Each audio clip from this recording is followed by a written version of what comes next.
Yo, recap Rangers, let's begin the story. 130 years ago, an organization called the Silent Knight made their first appearance to the world. This made the world consumed in the maelstrom of war, and countless deaths ensued, where life became completely hopeless to the weak people.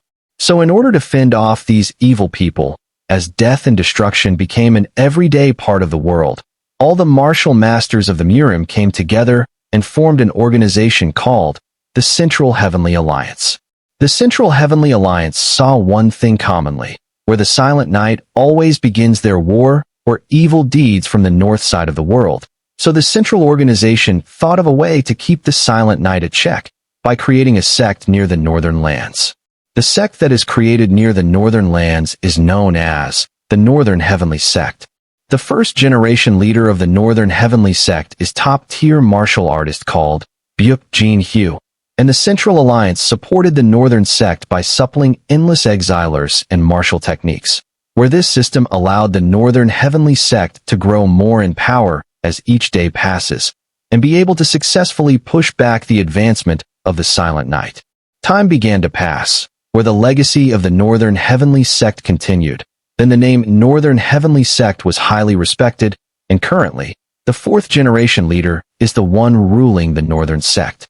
As a war is about to begin, the man known as the Great Wall of the North, the Northern Heavenly Sect's fourth generation leader, Jin Ho, and the four great pillars who support him are ready to clash with the Silent Knight. As the Silent Knight started moving, the Northern Heavenly Sect without any break started the war, and as five great people of the Northern Sect jumped into the action, where a person with his fist single-handedly sent flying tens of martial artists, is one of the four pillars known as the Demon Fist. Then another person by swirling a spear-type weapon made his move. Then by thrusting his weapon into the ground, he created a storm. This man is also one of the four pillars, Tempest Storm. A person with his fox-like eyes swiftly moved between the warriors and thus sliced all of them with his sword. One of the four pillars, the Ghost Blade. As a lot of martial artists surrounded him. No, he is the one who let the martial artists surround him. And by rotating his whip, he slashed all the martial artists near him. He is also from the four pillars, the ruler of Iron Blood. The man stood alone in the battlefield. The leader opened his eyes, and with a single swing from his sword, hundreds of martial artists were all dead, and just by stomping his leg onto the field, he made the entire battlefield tremble in pressure. As these people are doing their work non-stop, one day, the Silent Knight disappeared as if it never existed, where all the people believe that Silent Knight might have finally reached its limit. Tears are rolling around the eyes of a young man. This young man is the protagonist of the story, Ji Mu-won, aged 13 years old. As he opened his eyes, his father, the fourth generation leader, is on one knee. And to his opposition, there are more than 100,000 martial art warriors against him in the Northern Heavenly Sect. The best part is, the opposition party to him is not the Silent Knight, but the Central Heavenly Alliance, where these 9 figures are called 9 Skies, who are untouchable figures who ruled over the Murim world. This old man with long beard is a strategist and a powerful martial warrior known as Seeker of Knowledge. This person states that the Northern Heavenly Sect has betrayed the Central Alliance, so he questions as to why the fourth generation leader did this.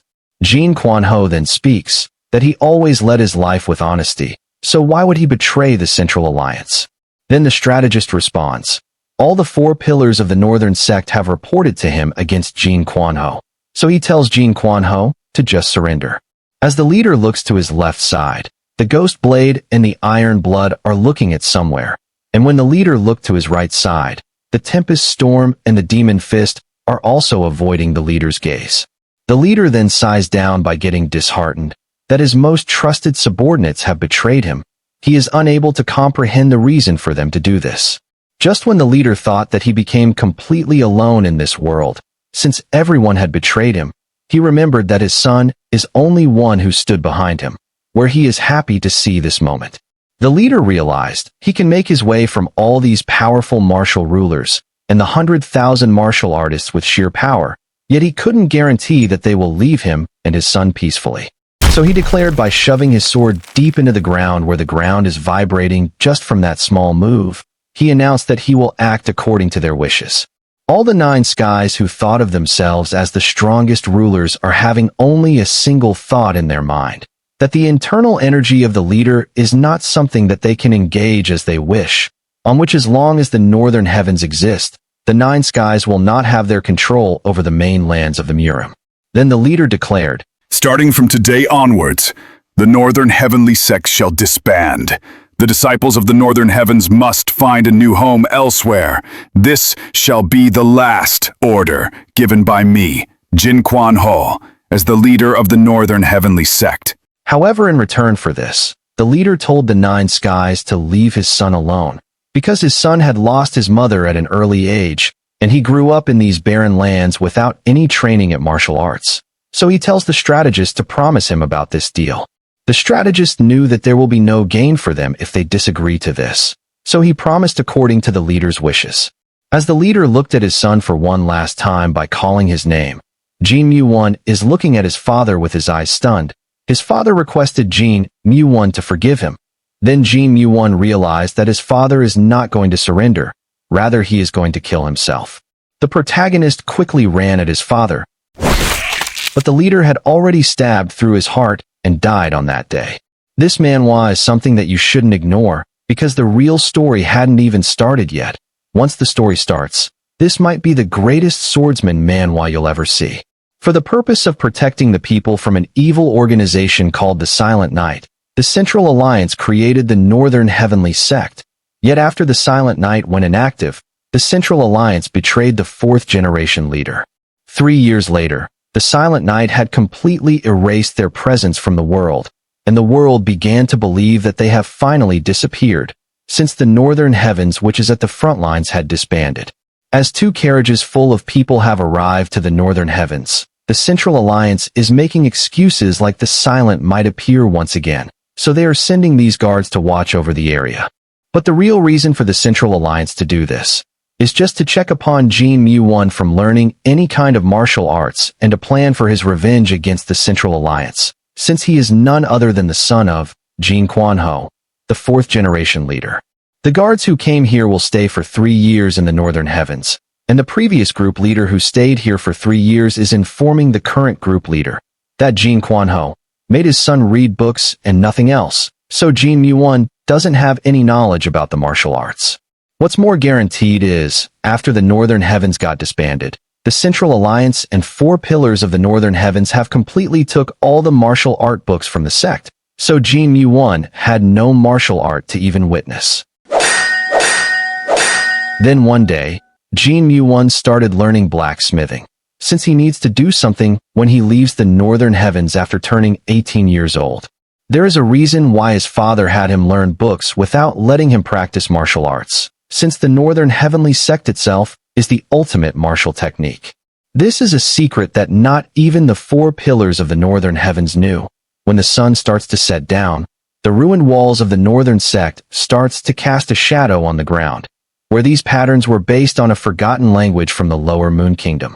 These is called as the Wall of 10,000 Shadows. It is built by the first-generation leader and contained all his secret and powerful martial techniques, and this method continued all the way down to the 4th-generation leader. Only for this reason, his father made him learn the language of the Lower Moon Kingdom. To all the people who saw the writings on these walls, only thought that they were some ancient engravings.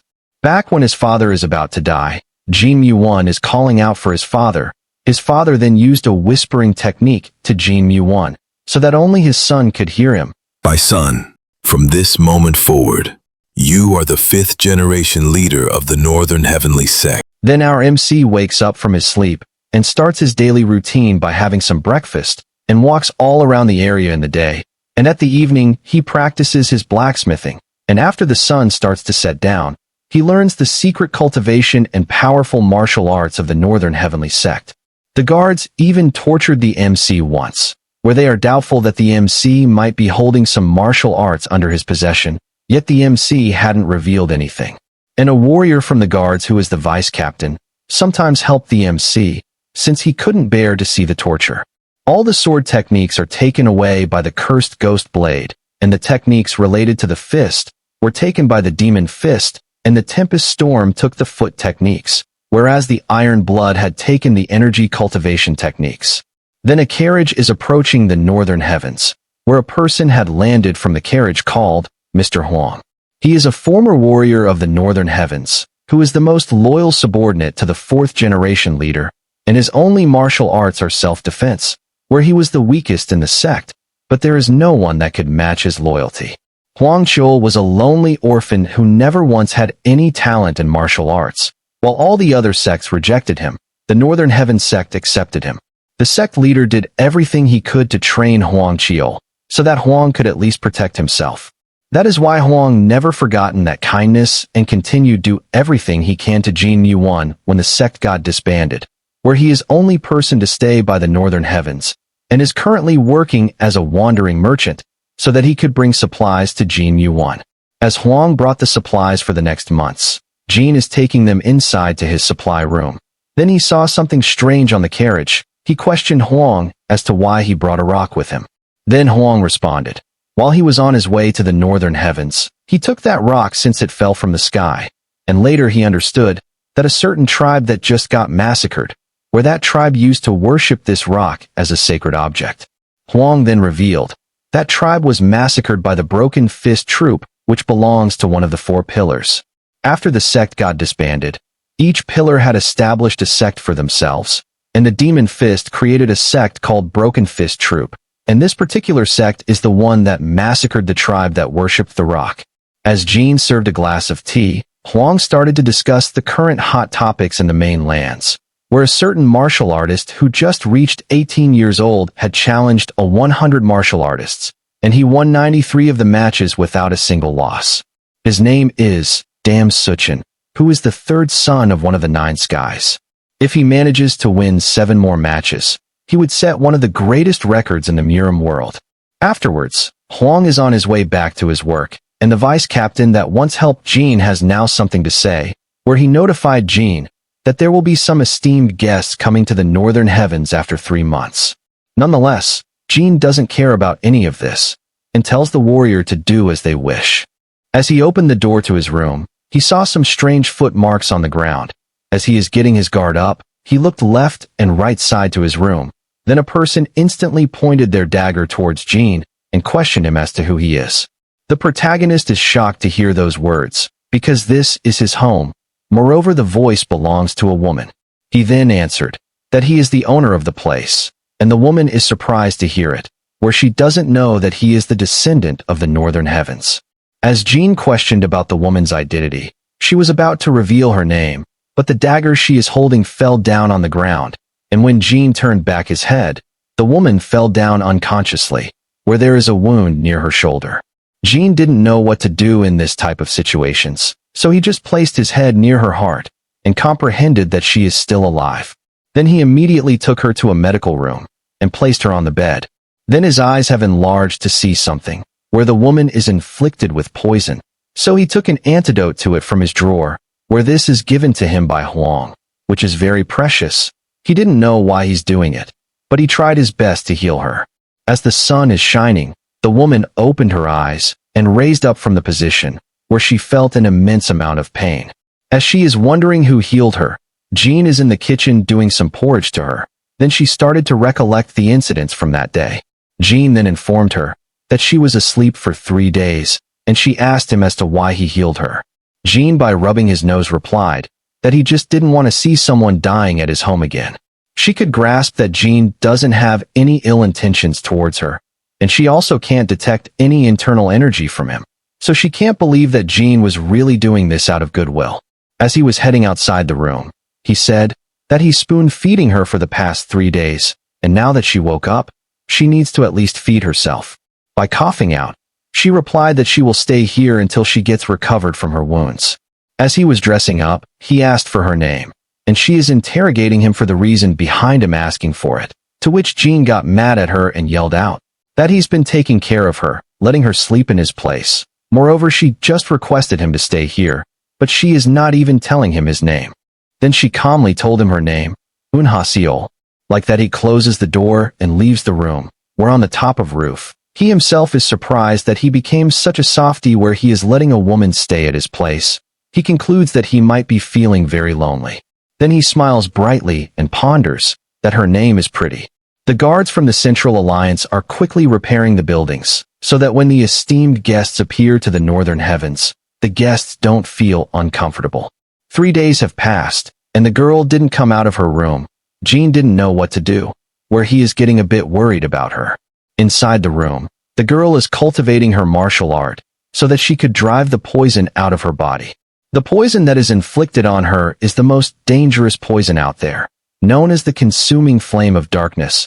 She didn't know what antidote that Jean had used on her, but the effects of the antidote are starting to wear off, so she needs to do her best, or else she'll die on the spot. Likewise, she is using all her internal energy that she regained over these 3 days. Nevertheless, the poison broke out, and she started to cough out the blood. Then a person comes out of nowhere. By dressing up in complete black robe like an assassin, he grabbed the girl from falling down. Then he started to press some acupoints on her, also used his internal energy to wake her up by calling her as Miss.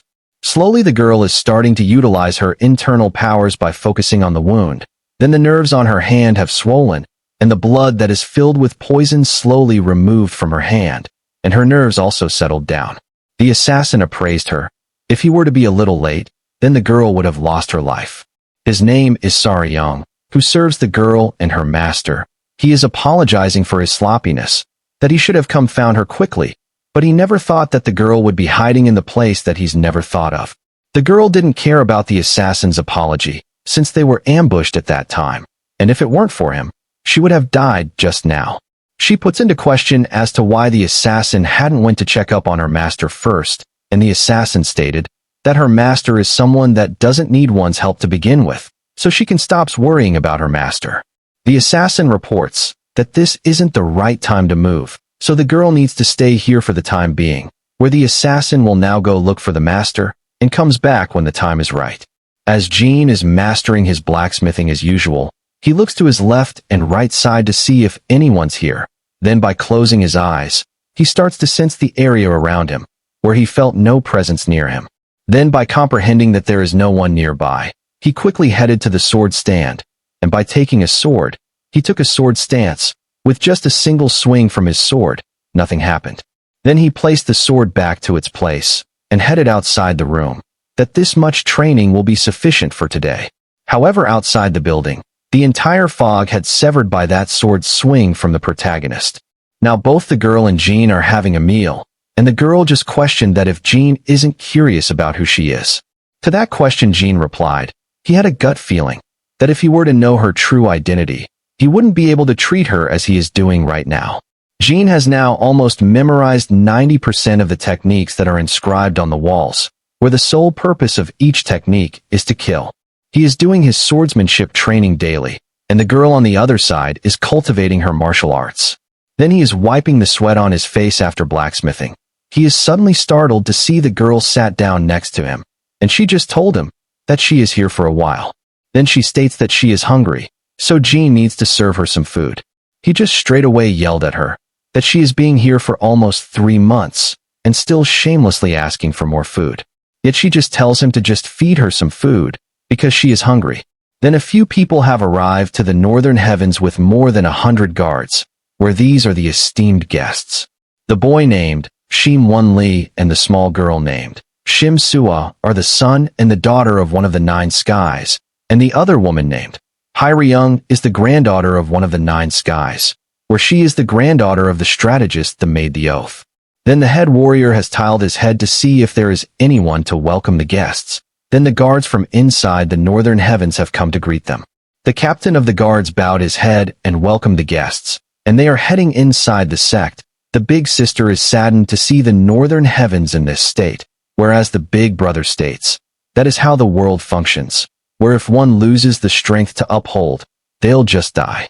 Likewise, Jean and the girl have come across them on their way, where both the head captain and the vice captain are shocked to see a girl beside Jean that they haven't saw until now. The descendants of the 9 skies are waving their hands at Jean, where they slowly started to introduce themselves one by one, and Jean also introduced himself, and the girl beside him as his cousin. The head captain is scolding the vice captain to do his work properly, and the vice captain apologized for his incompetence because he was too busy in the construction process.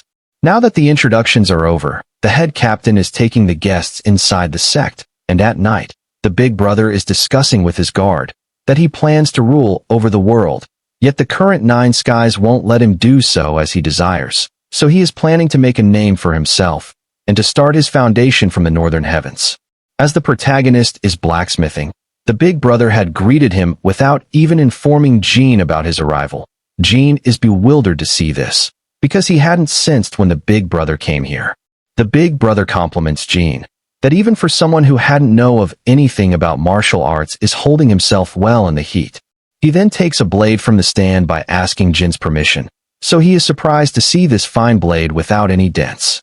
In that moment, he pointed that blade at Jean as if he is threatening him. The big brother tells Jean to reveal his martial arts, since he wouldn't buy that the descendant of the northern heavens is a common man. Jean is confounded in this dilemma. He couldn't figure out the intentions of the big brother, that if the big brother is really trying to kill him, or just pretending to figure out Jin's martial prowess. Then the big brother attempted to thrust that blade deep into Jean, in which Jean sensed the killing intent from the big brother. It was at this moment the protagonist finally tightened his fist, where his nerves are bulging out of his hand, and by gritting his teeth, his eyes are emitting a white color energy, whereas his body is releasing a dark energy that is like the king of the shadows, and slowly, it engulfed the big brother into the darkness. But Jean then realized that if this is just a trap set to make him disclose his martial prowess, all the time he spent in the sect would be gone for nothing. So he let the big brother push his sword into Jean by avoiding his vital spots. At that time, the big sister right that instant commanded her personal guard to save Jean, where they grabbed Jean from losing consciousness. Even though it hurts a bit, Jean is trying to react even more to show that he is a loser. On the other hand, the big brother didn't know what to say, due to the fact that he was almost consumed by a dark energy. He can't believe that Jean did that. So he brushes it off, that his senses might have been not good today. As the big sister is rebuking the big brother for his childish actions, the big brother is shocked that Jean is helpless to dodge such a simple attack. Then he leaves the sword and quietly leaves the room. Later some time, Jean slowly opens his eyes, where his friend is now treating him. She is reprimanding Jean that he should have at least put up a fight, even he is weaker than them. Then by holding her hand, he appreciates her for staying by his side, where she gets blushed all of a sudden, and then just slams her hand on Jean, which made his injuries more severe. Last night, as the girl is cultivating herself, her bodyguard had come once again, where he informed her that her master is doing well, and the girl needs to pack her bags, since they will be moving out from here soon. In the mountains, a person with a bigger build is near a cliff. He is appreciating the life force near the northern lands. Then he turns back by sensing something unordinary, where he speaks, that his mood is getting ruined by the people who are spying on him. Then from the ground, some people started to arise, where they are surprised to see the senses of that big man. Now the underground people are interrogating the big man, as to where he is headed, and what business does he had. The big man sharpens his eyes and scans the people ahead of him, where the underground people are holding unique weapons, and there is a strange aura surrounding them. So he acknowledges that the northern lands are not something that he should underestimate. Then by folding his arms, he puts into question as to why does he need to tell his matters to some random people. The head of the underground people tilts his head and advises the big man that he'll let the big man leave quietly if he states his business, or else they'll assume that the big man is now heading to help the woman they are searching for. The big man, without losing his courage, states that he don't know the woman they are speaking of, but if they are desiring for a fight, he wouldn't back off. Like that, the underground people instantly charged at the big man, and the big man takes a fighting stance and welcomes the underground people. As the underground people hurled their weapons towards the big man, the big man, without dodging it straight away, confronted them, and later as the dust settled, he came out of the dust like a predator. Then he raised his right arm, where a white light started to radiate from it. The head of the people immediately commanded his people to cut the chains, but the big man had already pulled 3 of the 6 people at him, and he killed them in a single blow. As there are only 3 people remaining, the head once again ordered the rest of the people to use their best move called Bloodblade. Nonetheless, the big man, without even hesitating a bit, charged at the people, and like that, he killed the remaining 3 people too. The big man is seriously injured by that unexpected surprise attack from the underground people. He is regretting that he should have left at least one of them for investigating their purpose. However, he doesn't care about them anymore, since his main focus is now at the Northern Heavenly Sect. In the Northern Heavens, the big sister is quite upset about the big brother's action of attacking Jean, and the big brother explains himself. He never thought that Jean would even be helpless to at least dodge such a simple strike. So he huts off the big sister to leave him alone, where he's getting scared to see her like this. And the big sister reminds the big brother that Jean holds a tremendous value to their plan, where the fact that Jean is the last descendant of the Northern Heavens can be useful to them in many ways. As flames are burning fiercely, blood is leaking out of a man's nose and his mouth, in which a huge man had just pierced that man's body with his bare fist. This huge man is known as Demon of Chaos, Tae Mukong. He is disappointed to fight them, where they were unable to even keep up a fight against him. And a man dressed in wolf's clothing reports to the huge man that they have lost contact with their 2nd division. So he had sent another group to find out what happened. Then the scouts relayed to him that the 2nd division had been completely annihilated. As the big man is dumbfounded to hear this news, he realized that his 2nd division is destroyed by a kid, and moreover that kid is heading to the Northern Heavens. Then the big man is interested in this matter, since he can deal with birds with one stone, because the girl they are searching for is also at the Northern Heavens too. So he commands his troop to get prepared, since they will be on their way to a massacre. In the Northern Heavens, Jean is creating something other than a sword this time, and as the girl is looking for her food, Jean presented her a gift this time, to which the girl is perplexed to see this. Jean reveals that this is a present to her, since she is leaving off soon, in which the girl amazed to hear that, because she never revealed that she is leaving this place soon, yet Jean somehow managed to find it. In her room, she is smiling happily by looking at the present that Jean gave her. Then instantly someone approaches her.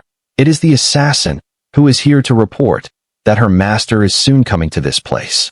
Then by narrowing his eyes, his wants to knows what the girl had just hid away, and she replied that it is something not to worry about. Yet the assassin feels something is off.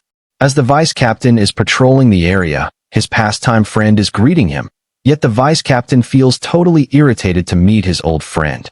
Then his old friend tries to explain things, that it was the woman who chose him willingly, so the vice captain should forget about those things.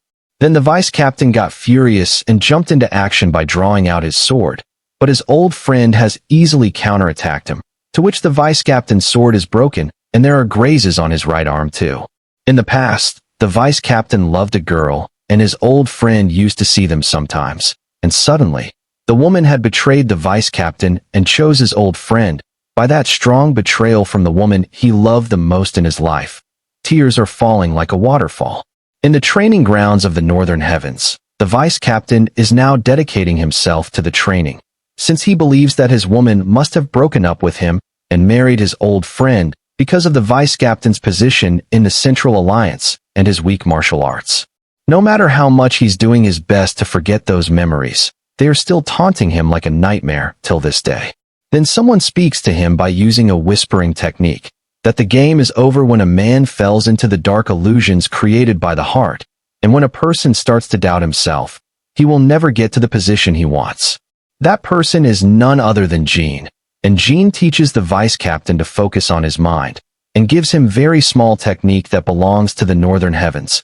And then the vice captain slowly started to move as Jean is teaching him, and as he demonstrated the technique, a strong blow had taken place, on which even the vice captain is flabbergasted to see these results, and he looks to his left and right to figure out who really taught him this mind-blowing technique.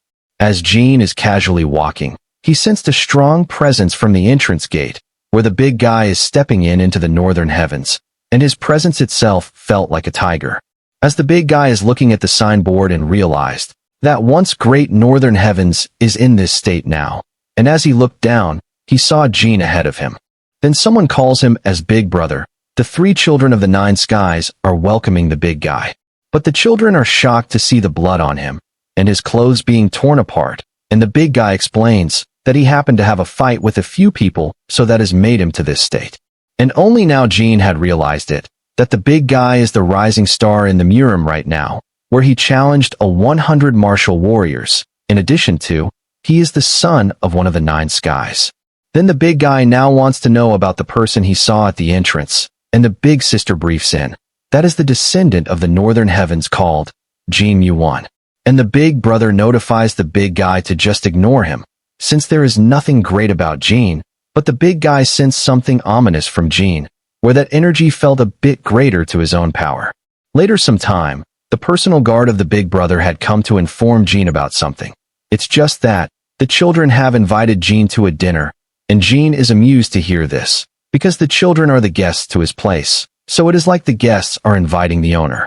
As the big guy is bathing, he is still thinking about Jin's martial prowess, because all his instincts are telling him one thing, that if Jin were to hold a sword in his hands, there will be an annihilation for sure. So at last he concludes one thing, that Jin had definitely inherited the martial arts of the Northern Heavenly Sect. The next day morning, the big guy is sitting at the entrance of Jin's room, and as he saw Jin, he instantly got up from his place and spoke. It is an honor to meet you, young Master Jin. My name is Dam Seo Cheon. And Jin responded and stated of surprise. Nice to meet you as well. I am Jin Mu-won. Then the big guy, by bowing down his head, answered. He is apologizing for his rudeness, where he came into Jin's residence without any prior permissions, and he shows his gratitude to Jin, that he has been waiting for a long time to witness the once great Northern Heavenly Sect, and because of Jin, his wish has been granted. Jin tells him, there is nothing to see in the Northern Heavenly Sect because it is all in ruins, so hopes that the big guy is not disappointed. At that time, the big replied that he never considers the outer appearance of anything, and what's more important to him is that he was able to see the one who inherited the will of the Northern Heavenly Sect with his own eyes. At the dinner time, the girl is also accompanying Jin, saying that she will protect him from any kind of trouble, but the main reason is, she is here to eat the delicious meat. As they open the door, the children are all welcoming them, and the girl is taken aback to see the big guy. And the big guy is also speechless to see the girl's internal energy. He believes that she is not a cousin of Jin, but rather a bodyguard. Then the big guy Kung Fu salutes and appreciates Jin for accepting his invitation. And the big brother tells them to get down to the business, where the big guy has a reasonable request to make. The big sister then continues. They need Jin as their seal of approval, in which they are planning to establish an organization called the Blue Dragon Society, where this organization serves only for the younger generation martial artists. The purpose of this organization is to have a say in the current world of politics and to stop bad deeds from happening. Jin then asks as to why are discussing this at the Northern Heavenly Sect, and the big sister knows that the older generation martial artists are disapproving the younger generation martial artists to form a group, so that is why they are doing this in the Northern Heavenly Sect. Outside the sect, there are 2 guards who are on duty, and they are chit-chatting with each other. In that moment, a huge shadow falls upon them, and when they turn their head back, their eyes have widened to see that person. Then right that instant, the vice captain sensed something is wrong. So he had blown a unique whistle, where one side had responded back with the same whistle, and other side did the same thing, but one side hadn't responded anything. So he alerts the warrior beside him that there might be problem at the northwest entrance since they hadn't responded to his signal. Then the vice captain rapidly moved towards in that direction to find out what happened, and the other warrior is startled to see the vice captain move so fast, where he comprehends that the vice captain's martial arts must have developed. And the other warrior then slowly reached to the northwest direction. Then his eyes have pooped out of his face, and he on the spot vomited the food he eaten by the glimpse of the 2 warriors getting brutally chopped off to pieces, where some of their body parts have been completely smashed to the point where one couldn't have distinguished them properly. As the dinner is over in the northern heavens, the big guy wants to speak with Jin something in private, and at the same time, the big sister inquires the girl if the meal is to her liking. The girl straight away tells them to stop tormenting Jin anymore, and the big sister looks at her with a villain-like look. And now the little sister come to the chat, where she tells the girl that she is one who is burdening Jin more than them, since she is the one who's receiving more hospitality from him. As the girl is looking at the little sister's rude behavior, she felt an ominous presence from the entrance, and she looked back at the window, She understood that the person who made her and her master to that miserable state is near the northern heavens. In the balcony, the big guy is here to make a selfish request to Jean. It is just that he wants Jean to join the Blue Dragon Society, so that they could change the world together, and before he could even finish his words, the both of them have felt a strong murderous intent. And a person has landed in the northern heavens, and the demon is here to take the girl and to kill the big guy. The guards of the Central Alliance are attempting to stop the demon from rampaging, so they all have jumped at the demon. Yet the demon simply took them down by only opening his shirt. Then he saw a star shining at him. And the big guy now set foot into the battlefield, and the demon laughs out loudly by realizing who the big guy is, and the big guy also grasped that this demon is the head of the underground people that he fought before entering the northern heavens. So by witnessing the martial arts of these people, he can figure that these martial arts doesn't belong to the mainlands, which can only mean that these people are from the Silent Night. The demon is surprised to see the happiness in the big guy rather than fear when he learned that they are from the Silent Night. Inside the main building, the old friend of the vice captain is warning everyone to evacuate right away, and all the members inside the room are having tremors just from his words, where the girl is shuddering in fear since she knew how powerful that demon is. Then Jean places his hand on her shoulder and relieves her that fear won't solve the problem. Additionally, they are now completely surrounded by the wolf people. Then the girl takes out her hairpin and prepares herself for the battle. And on the outside, the big guy takes a fighting stance, and he straightaway rushed at the demon, where the demon is unable to see from the white light of the big guy, and big guy just tightened his fist and gave an uppercut to the demon by using his mighty force.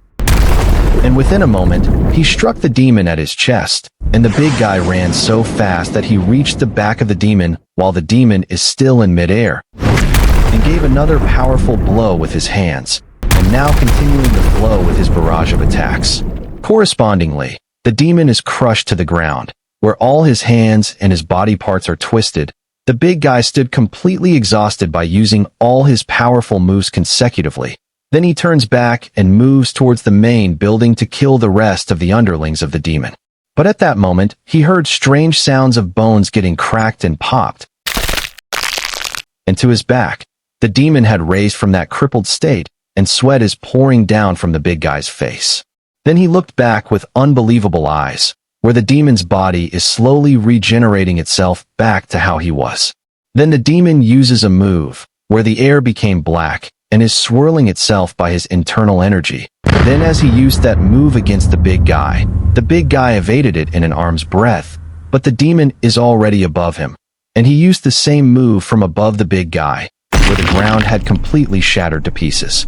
The big guy is now on his deathbed, and the demon lets the big guy to live, because he enjoyed fighting the big guy, so he wants the big guy to train even more and to find the demon when he is powerful enough to entertain him even more. Nevertheless, the big guy grabbed the leg of the demon, and the demon just kicked him in the face to make him fell into unconscious. Then a girl from the demon's backside is yelling at him to stop doing this, and as the demon turned his face, the little sister is thinking herself as some great queen, where she is trying to threaten the demon by mentioning her father's name and how strong the Central Alliance is, where the big brother hadn't noticed until now. That sister is right in front of the demon. The demon just swinged his hand on the little sister, to which the little sister is obliterated into pieces, that even her remains cannot be found anymore. The big sister is completely traumatized by this, and the big brother shouts in anger at the demon, where he just launched himself at the demon, and the demon just used the spin attack on the big brother as well to send him off flying. The big sister is bewildered of this situation, since the long-disappeared Silent Night has once again made their entrance. This news alone could turn the whole Murim into chaos, so she strategized a way to escape from this circumstance. She commanded her guard to just grab the big guy and the big brother, and to quickly leave this place as fast as possible. Then the both of them just ran away from the main building, and the head guard is trying to stop the wolf guys. Outside the main building, the big brother's arm is twisted by that brutal force, and the big sister is now using her grandfather's power to create an illusion and to trap the demon within it for at least 5 minutes, so that they could escape from here without the demon noticing them. Jean, watching this scene from inside the main building, has discovered that the children who talked about the Blue Dragon Society has just abandoned him and the girl. The demon is now in an illusion, where all he can see is white only, and from his behind, the big sister and her guard are taking the bodies of the big guy and the big brother. Inside the main building, the head just gave his life to protect the big sister, and Jean came to understand that the head guard had just died a dog's death, since his owner had abandoned him. The demon at last used his power to break the formation, where only 2 people are remaining at his sight, and since his main purpose is the girl, he is happy to see that she is still here without running away. At that time, the demon used his spin attack with both of his hands, where the entire main building is doomed to pieces. And as Jean is slowly opening his eyes, there is a person ahead of him, who is in the mid-air, in which the girl's hair had completely turned into white color, and Jean instantly recognized as to what the girl's origins are. There is a person in the Silent Night who has a white hair, and that person is called the Witch of the White Night, and she is one of the 4 masters who supports the commander of the Silent Night, where all 4 masters are stronger than the 9 skies of the Central Alliance. So Jean perceives that the girl who he is treating all this time belongs to the Silent Night, and she is the disciple of one of the 4 masters. The demon is laughing to see the girl using her ultimate move, and the girl wanted Jean to leave while she is holding the demon, and Jean has already left the place before she could even tell him. Then the demon used his move against the girl, where the girl is happy to see Jean left the place before things could get intense, and a huge blow had taken place by that attack. As the dust is slowly settled, the demon caught the girl with his hands and is threatening her, that he'll her kill in the most painful way, so that he can enjoy himself as the girl is crying out for her life. Moreover, he is stating that the girl is a foolish one, since she tried to give up life to protect Jean, but Jean had already abandoned her without a second thought. In that heart-stopping moment, the demon's grip on the girl loosened, his nerves slashed clean by something sharp. His entire body froze from the shock, eyes widening in disbelief as he tried to comprehend how someone could actually pierce his unkillable flesh. Before he could react, a dark figure descended into the battlefield, a presence so overwhelming that even the ground beneath them trembled, as if the earth itself feared what had arrived. The air turned thick, heavy with a monstrous presence. Jin rose from the chaos, his eyes burning with dark fury. He pointed the blade straight at the demon and declared that it took him a while to find a sword in this chaos. As sweat is pouring from his forehead, the demon questioned as to, "Who are you?" And Jin responded, I am the 5th generation leader of the Northern Heavenly Sect.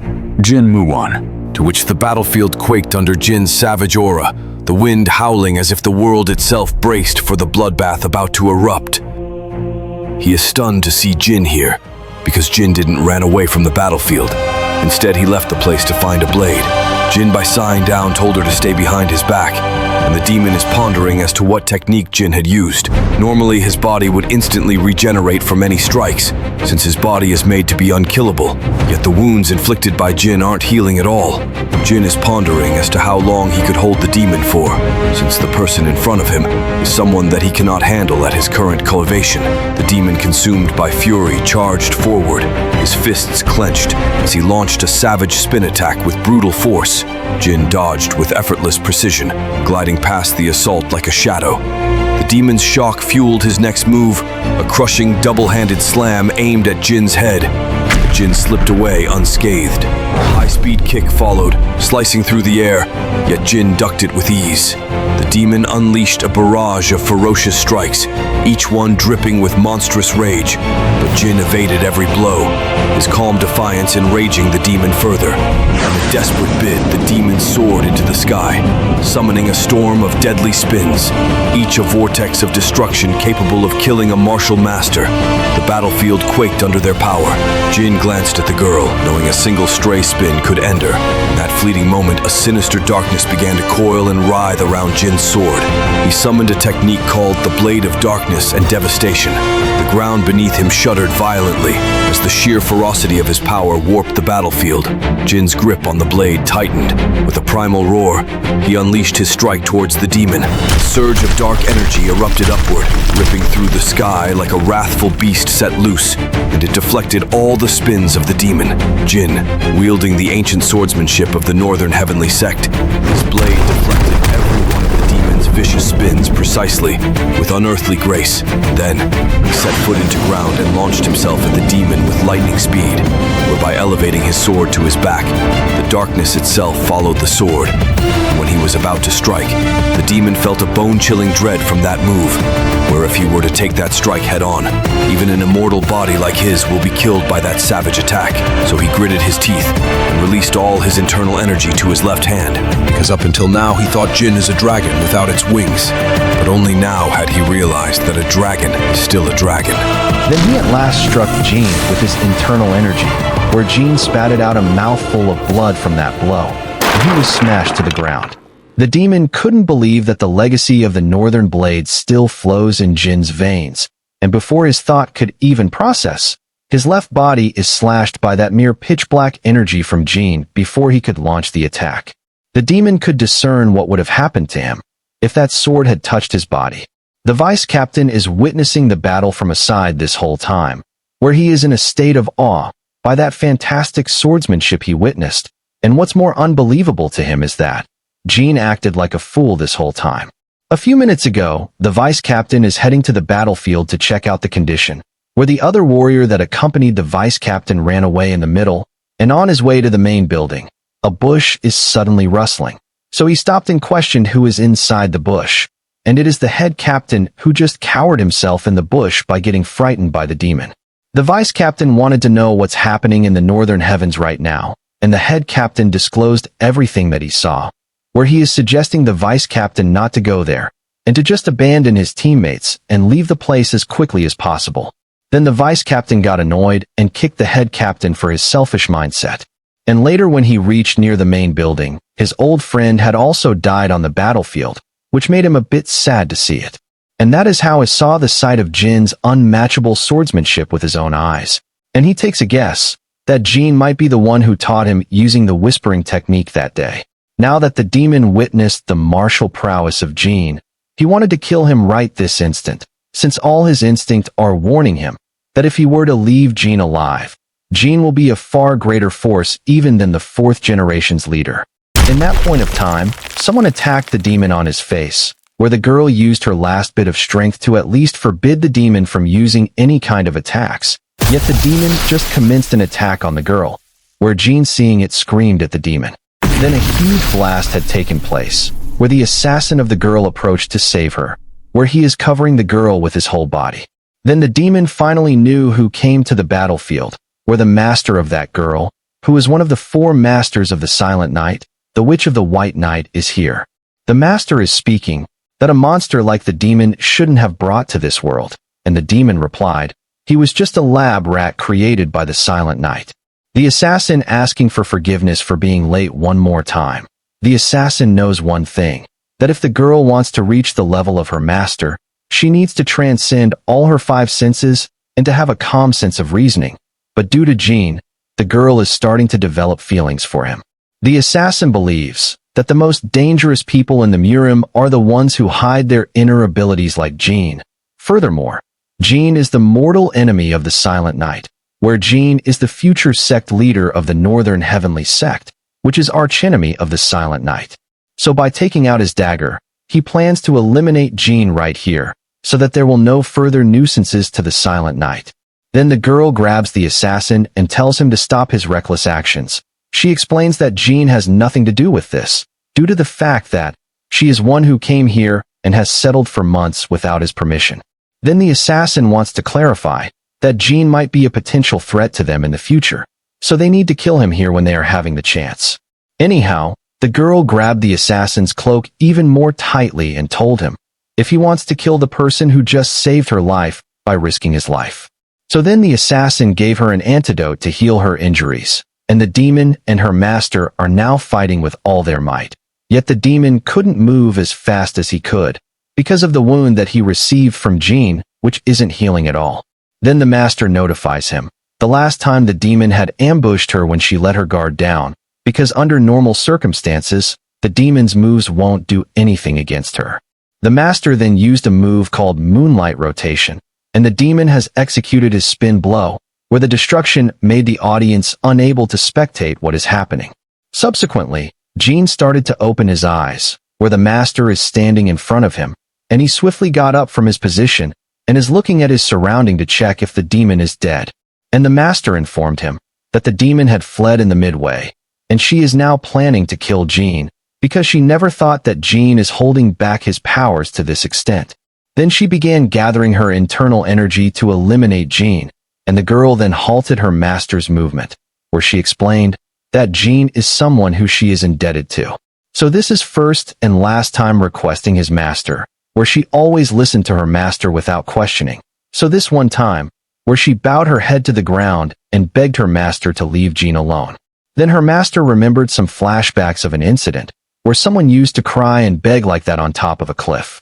So she accepted this request of her, but the girl must learn the final technique of the White Might's formation, and she accepted that she will do as her master wishes. Then she handed over the medicine she received from the assassin to Jean, just like how Jean gave her the antidote he received from Mr. Huang. By devouring the medicine, he is feeling bad for showing such an embarrassing side of himself, where the girl then embraced Jean by mentioning that she have to get back to her place now. As the silent people left the place, Jean is swearing upon the heavens that he will get so stronger that until his name reaches throughout the world as the 5th generation leader. And from behind a rock, the vice captain is dumbfounded to see this spectacle, where he really got goosebumps, that never in a million years had he expected Jean to have mastered swordsmanship to that extent. He fathoms that the Northern Heavenly Sect's legacy has been successfully passed down to Jean Yuan. As Jean got up from there and is moving on, the vice captain is thinking what Jean will do now, and Jean told the vice captain to kill him right now, or else he wouldn't have that chance again. And the vice captain's face became roasted, because he thought that Jean hadn't figured out his presence. After a few days, the vice captain masked his face and piled up the corpses of the battle from that monstrous fight, where he ignited them, and burned every single corpse to remove traces of the battle completely. Then Jean came out of his room after 5 days, and the vice captain thought that something might have happened to him, and Jean is searching for something in that mess, where he took the rock that Huang had given to him. Then he wrapped the rock in a cloth and tied it to his back. The vice captain understood that Jean is finally leaving the Northern Heavenly Sect, where Jean replied that he needs to leave it to avoid facing problems. The vice captain is believing that soon the Central Alliance investigators will come to this place and figures out about that demon and the reappearance of the Silent Knight. At that moment, Jean inquires what the vice captain will do, and he divulges that he has to go back to the Central Alliance, to which Jean responded that once Jean leaves the Northern Heavens, the vice captain will be the sole survivor of this incident, so they'll try their best to extract as much information as they can from him, so he'll have to face a lot of hardships. Then the vice captain states that no matter how much they try to interrogate him and torture him, he would just say that Jean hadn't survived that battle. By rubbing his nose, he apologizes for his past mistakes, where he describes that he was a bit mad about Jean since he used to love the ancestors of the Northern Heavens, so couldn't accept the fact that a loser like Jean who knows nothing about swordsmanship is the descendant of that great people that he used to admire. Jean bushes it off, as everyone might be mad about him in that case, and the vice captain appreciates for understanding him, and he also appreciates as to how Jean helped in swordsmanship. Jean gets a bit embarrassed that the vice captain had figured out about him. It was at this moment, the vice captain fell on one of his knee and declared, I, Seo Musang, shall henceforth serve Master Jin Muwan as my liege. I shall swear upon all the gods in the heavens that I shall only live and die for Master Jin Muwan. From today and onwards, you are my one and only liege. And Jean is perplexed about this sudden acceptance. In an era filled with conspiracy and betrayals, where bad people are storming like insects and crimes are happening everywhere and in every single moment, the vice captain saw Jin, whose spirit is full of passion, determination, and his righteousness. Hence he finalizes that a man like Jin is indeed worthy to be his liege. Then Jean, by placing his hand on the vice captain's shoulder, stated, I have heard your desire. I shall accept you. You shall now become my first blade.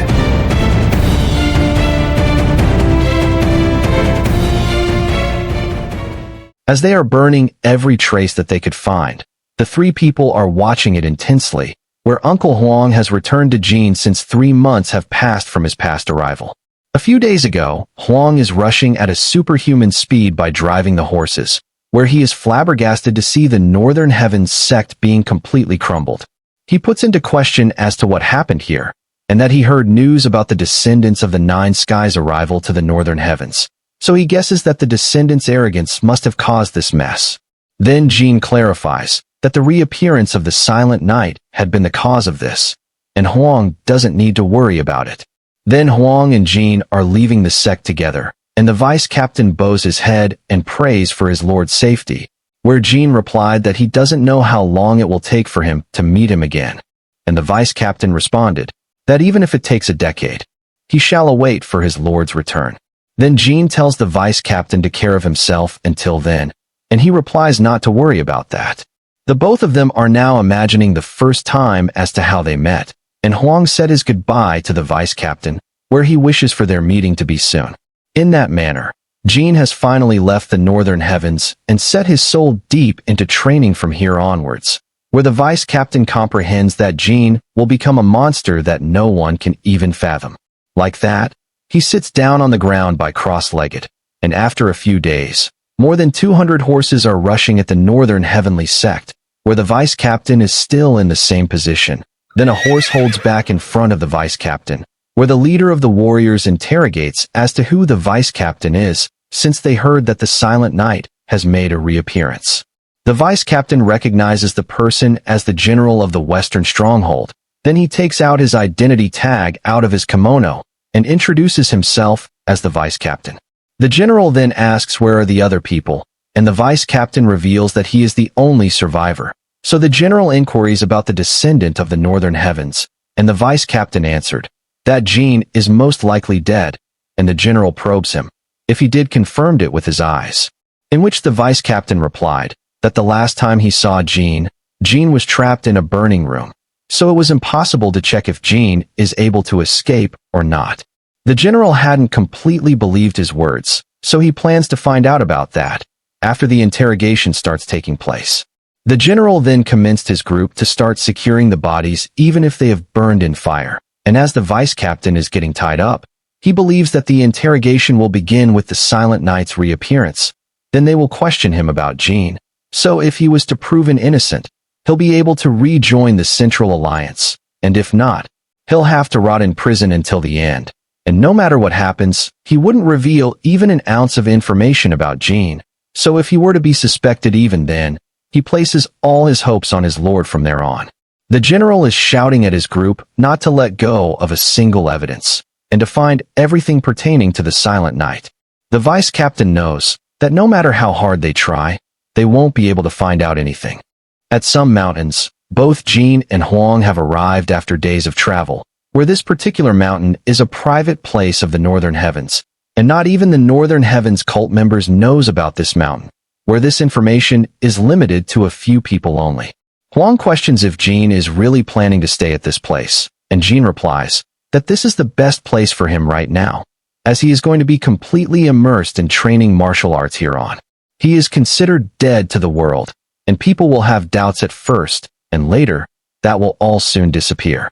Huang tells him that he will bring food and other supplies to him for every 3 months, where Jean is incompetent of repaying the kindness that he is receiving from Huang, where right after his father's death, Huang is the only person who has been helping him in every possible way by bringing in supplies every 3 months. In this Rocky Mountains, he is commencing his training to become the top of the world. The White Dragon Merchant Group, one of the 10 great merchants in the nation, where their wealth is able to make even the imperial family to heed their demands.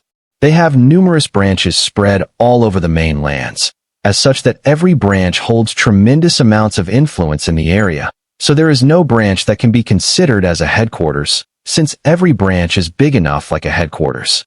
But there has to be a place like a main branch to discuss important stuff, so they place their main branch in an orchid district. Every single main politician or businessman in the Orchid District has connections with the White Dragon Merchant Group, and the one who founded this is a retired lady named No Tete. However, this is the first time in so many years that had she attended a summit meeting since there is something important to discuss. This woman is the lady's youngest daughter, Yoon Seoin, who is pondering about the meeting's agenda since her mother herself, who hadn't made appearance for a long while, has attended this meeting. This man is the lady's eldest son, Yoon where he is the current head of the White Dragon Merchants, where he cares about the merchant group more than anyone else. The lady then starts the meeting, where she discusses that the situation in the southern side isn't looking good at all. This southern side is not a location that one could easily manage, so 7 years ago, the White Dragon troop wanted to withdraw from there. Yet one person ceased their withdrawal, continued the business, and laid foundation without a problem. This person is the third son of the lady, Yoon, who manages the southern side. He tells his mother that if there is an issue in the southern side, he will head over there ASAP to solve it. But the big brother recommends not to do that, since loss is something that is common in business. And if they were to send the third son over there at a time where information is completely unknown, it would only increase the losses even more. Then the third son responds that he knows about the southern side too well, so he'll take of it soon without any losses, since he was the one who established a foundation when everyone wanted to withdraw. As the people in the meeting are considering what person to send over there to resolve this issue, nobody can determine who is fit for it, except the third son who manages the place well. Then the lady speaks, if the third son really wishes to go there where even the information is completely unknown, and the third son replied that he must have to go in there to resolve it peacefully without any issues. Then the lady asks as to whom the third son is going to take with him, and he replies that he'll be taking the deputy guards and other powerful forces with him. Then the lady tells one more person to take with him, who is none other than Mr. Huang. The third son questions if his mother is speaking about the bodyguard Huang who once used to be in the northern heavens, and the mother nodded with an agreement at him, that Huang is trustworthy person in case of emergencies. Like that, the mother dismisses the meeting and commands the first son to send bodyguard Huang to meet her right now. As the first son is walking in the training grounds, he didn't know the reason as to why his mother considers bodyguard Huang in such high regards, because Huang is nothing special in any martial arts, nor he particularly stands out in people, and he is unsure as to what Huang had did to gain so much trust from his mother. As Huang is training a kid in the ground, the first son then called out Huang and told him to meet the lady immediately. As Huang met the lady, she told him to sit down and questioned as how he is doing now. He expresses that it was because of the lady that he is leading a comfortable life, so he puts into question the reason for summoning him. Then the lady notifies him where her third son is planning to head over to the southern side, as there is an issue had arisen there. That is why the lady wishes Huang to tag along with them. Huang didn't understand the intentions of the lady to send him there, when he is not an expert in martial arts. The lady then declared that 7 years ago, when the first child is in a danger, he was able to escape from that extremely dangerous scenario, and 5 years ago, the old lady was put into a critical situation, yet she miraculously survived. Then she realized one thing in common from those incidents, where Huang was always used to be with them. So she believes that Huang has some kind of luck with him, where the third son will safely survive from any crisis if Huang tags along with him. As Huang is now going to Jin's place before he gets back into the duty, Jin has grown taller from last time, and as he is taking the branches for fire, he kept them down on the ground, and there are sword pieces fallen on the ground too, and Huang has arrived to meet him. He smiles after knowing that Huang had visited him, where Jin is completely changed since 7 years have passed from the time we last saw him. As the both of them are sitting inside the room, Jin is a bit surprised that Huang had arrived a lit earlier than expected, to which Huang mentioned that he is going to a short trip to the southern side. Jin inquires if something bad had happened, and to confirm him that this is nothing serious, and Huang stated that it is a bit dangerous this time, so he couldn't confirm it is safe, but he can affirm that if something bad happens, he is capable of protecting himself. Nevertheless, he is intrigued about the blade that is placed inside the room, and Jin divulges that blade is made up of the stone that Huang gave him, and just as they anticipated, that rock is not a normal one, where it took him several years to tame it. Huang responds, that blade gives off a sinister vibe. Then he starts his journey back to the White Dragon Merchant, where Jin expresses that he is still feeling a lot of gratitude and sorry for how much Huang is helping to him, where Jin couldn't repay the kindness back to him at all. And Huang states that he will be back in 3 months, and tells Jin to stay healthy. Jin is a bit concerned about Huang, and Huang tells him not to worry so much. Like that, Huang moves on his way. 3 months have passed, and Huang didn't appear like he said, but Jean waited by believing that nothing wrong could have happened. Where another 2 months have passed, yet Huang didn't return. Jean knows about Huang too well, in which Huang would never break a promise, so he concludes that something must have happened to Huang. Then by opening his dragon-like eyes, he grabbed the blade's hilt, where all his veins are bulging out of his hand, and as he stood in front of the mountain where there are sword marks of him training here, the shadow energy starts to flow around him, and with a single strike from his sword, the whole mountain that he trained for the past 7 years is now blown away by his rage, which there is nothing to be seen where it is eradicated from the existence. The best part is that Jean had blown the entire mountain without even drawing his sword out of the scabbard. He then sets his journey. No matter where you are, Uncle Huang, I will protect you from any kind of trouble. In a city called Lanzhou, at an inn, an owner of that inn is sleeping because of no customers. Then a cloaked person opened the door. The owner greeted the cloaked person by raising his arm lazily. Then he guesses that this cloaked person is a homeless bum, and just when he was about to lie that they are fully booked, the cloaked person dropped some gold and silver currency, which made the inn owner's eyes shine. The owner instantly rushed at the cloaked person and is now showing him the direction to the best suite. As the protagonist removed his cloak and kept his sword on the floor, he can't believe that he lost his sense of direction completely, where it took him about 10 days just to reach the nearest city.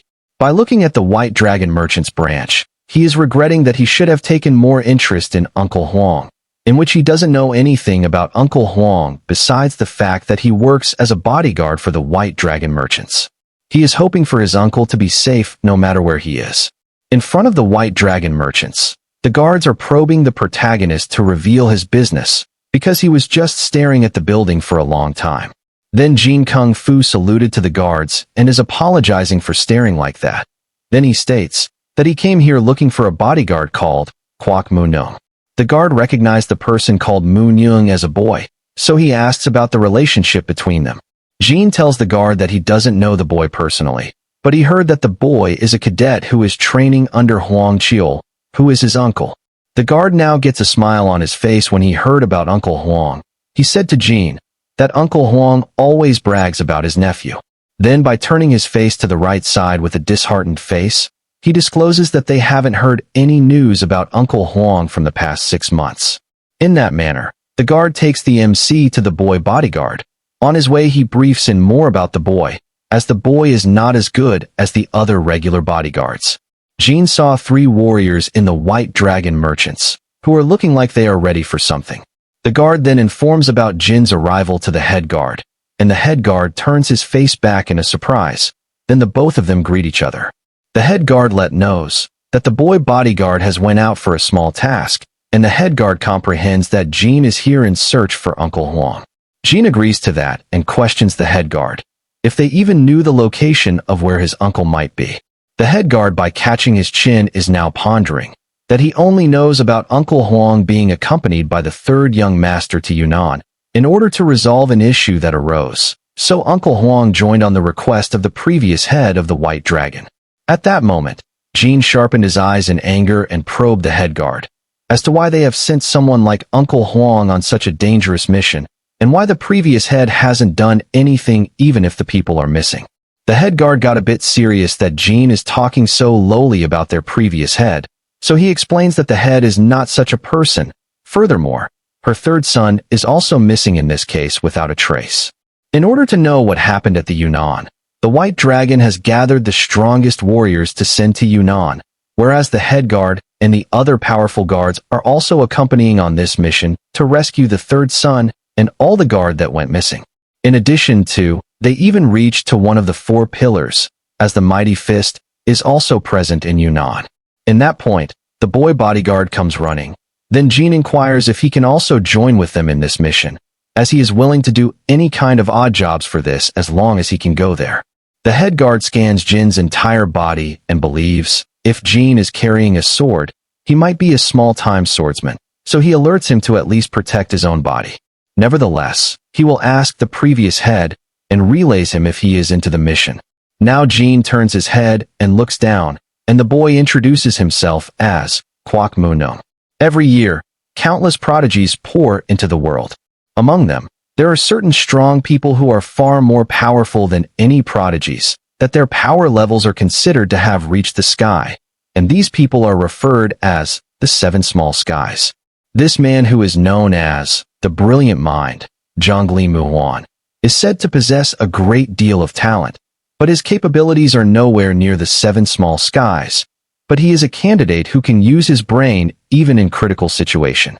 The woman with a muscular body is known as the Superhuman Strength, Chai Yakran. She is said to be a powerful woman, that she can defeat dozens of men all on her own. These two people belong to a sect of over 10 mercenaries present in it, and this small sect is led by a world-renowned martial master, Yong Muzong. And these two people are the vice-captains of that sect. As long as one pay a fair price to this sect, they will do any task, and the head guard is looking erotically at the muscular woman's melon balls seriously, with a face filled with lust.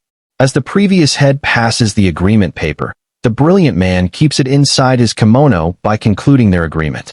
The current head tells them that they have placed their hopes on them, so they shouldn't fail in this mission. The brilliant man and the muscular woman stands up by answering that they shouldn't worry about anything, as they will set to leave on the morning. As these people are posing like some great heroes, the previous head appreciates them and questions if only the two of them are on this mission. The brilliant man then states that aside from the two of them, the three people that Jean saw while he was on his way are accompanying them, and these 5 people will set out first, as their captain will join them in the middle of their way, as he was on a mission right now. The head captain is happy to hear that, where he is satisfied that with the help of these powerful people on their side, as such, their chances of finding the third son are even higher. As the 2 vice captains are now leaving because they need to strategize for the mission, the head guard notifies the previous and current heads that the nephew of Uncle Huang, who is missing alongside with the third son, is asking them to take him along with them to Yunnan. As sweat is pouring from her face, she orders the head guard to take Jean if the head guard is okay with it. Then the current head is helping the previous head to stand, as she is getting uncomfortable in here. The second daughter of the previous head is seeking to participate in this mission, but the first son is scolding her if she is mad or what, because they don't even know if the third son is alive or not. So he can't put his sister's life on the risk like a foolish brother as he did to the third son, unfortunately. Then the daughter reminds him that she learned her martial arts from the Gongdong sect, so she's capable of protecting herself, and with a worried expression, she tells to the first son that she will put her life in risk because the one who is missing is also their family member. To that response, the first son didn't know what to say by seeing her affection toward the third son. The next day morning, Jean is sitting on a carriage preparing to leave to Yunnan with the White Dragon merchants, and as his forearms muscles are tightening, with a leaf stalk in his mouth, he whispered to himself, I have a feeling this will be a rough journey. As the warriors are now heading towards Yunnan, the boy bodyguard is asking if Jean had a nice sleep last night, and he expresses to Jean that he couldn't even sleep for a moment. But Jean didn't respond to any of the questions the boy asked. The boy is surprised that Jean is very silent compared to Uncle Huang, as Uncle Huang always speaks about something. Then he turned his head back and is speaking that this is his first time to work in a big mission like this. And what's more stunning is that the boy's father as well headed to a large-scale mission like this one day as a bodyguard, and that is when his father has passed away 3 years ago, so he concludes this as the reason for his nervousness. At that point, with an unimpressed face he divulges, Uncle Huang taught him a mind control technique, so the boy could at least stay alive without getting killed by someone. That is why he is still grateful for the training he received. Jean now took some interest in the boy's words when he heard about Uncle Huang taught him, so he wants to know as to what this mind control technique is. The boy with bright smile tells Jean that it is called the 3-circle technique, and as long as the boy could stay patient and master this technique, he could one day become a martial master. Subsequently, with a downhearted face, he let knows the sad truth, that everyone is teasing him that the boy has no talent nor he couldn't at least learn any skill or technique at a regular speed. But the boy is happy that only Uncle Huang had took some interest in the boy and is training him patiently. And this is the cause for his hard training and hopes for Uncle Huang to be alright. Jean, by looking at the kid, advised him, if something happens in the journey, the boy could stay right behind him as he will protect the boy. The boy accepted to Jin's advice in a perplexed tone, but in his mind, he is considering to rely on the Iron Sect if something happens as they look powerful. But Jin only has a sword with him, and he doesn't look like someone powerful and stronger. Then the muscular woman called the Brilliant Mind. By pointing her thumb finger at Jin, she expressed something with her eyes. The Brilliant Mind could grasp what the woman is signaling.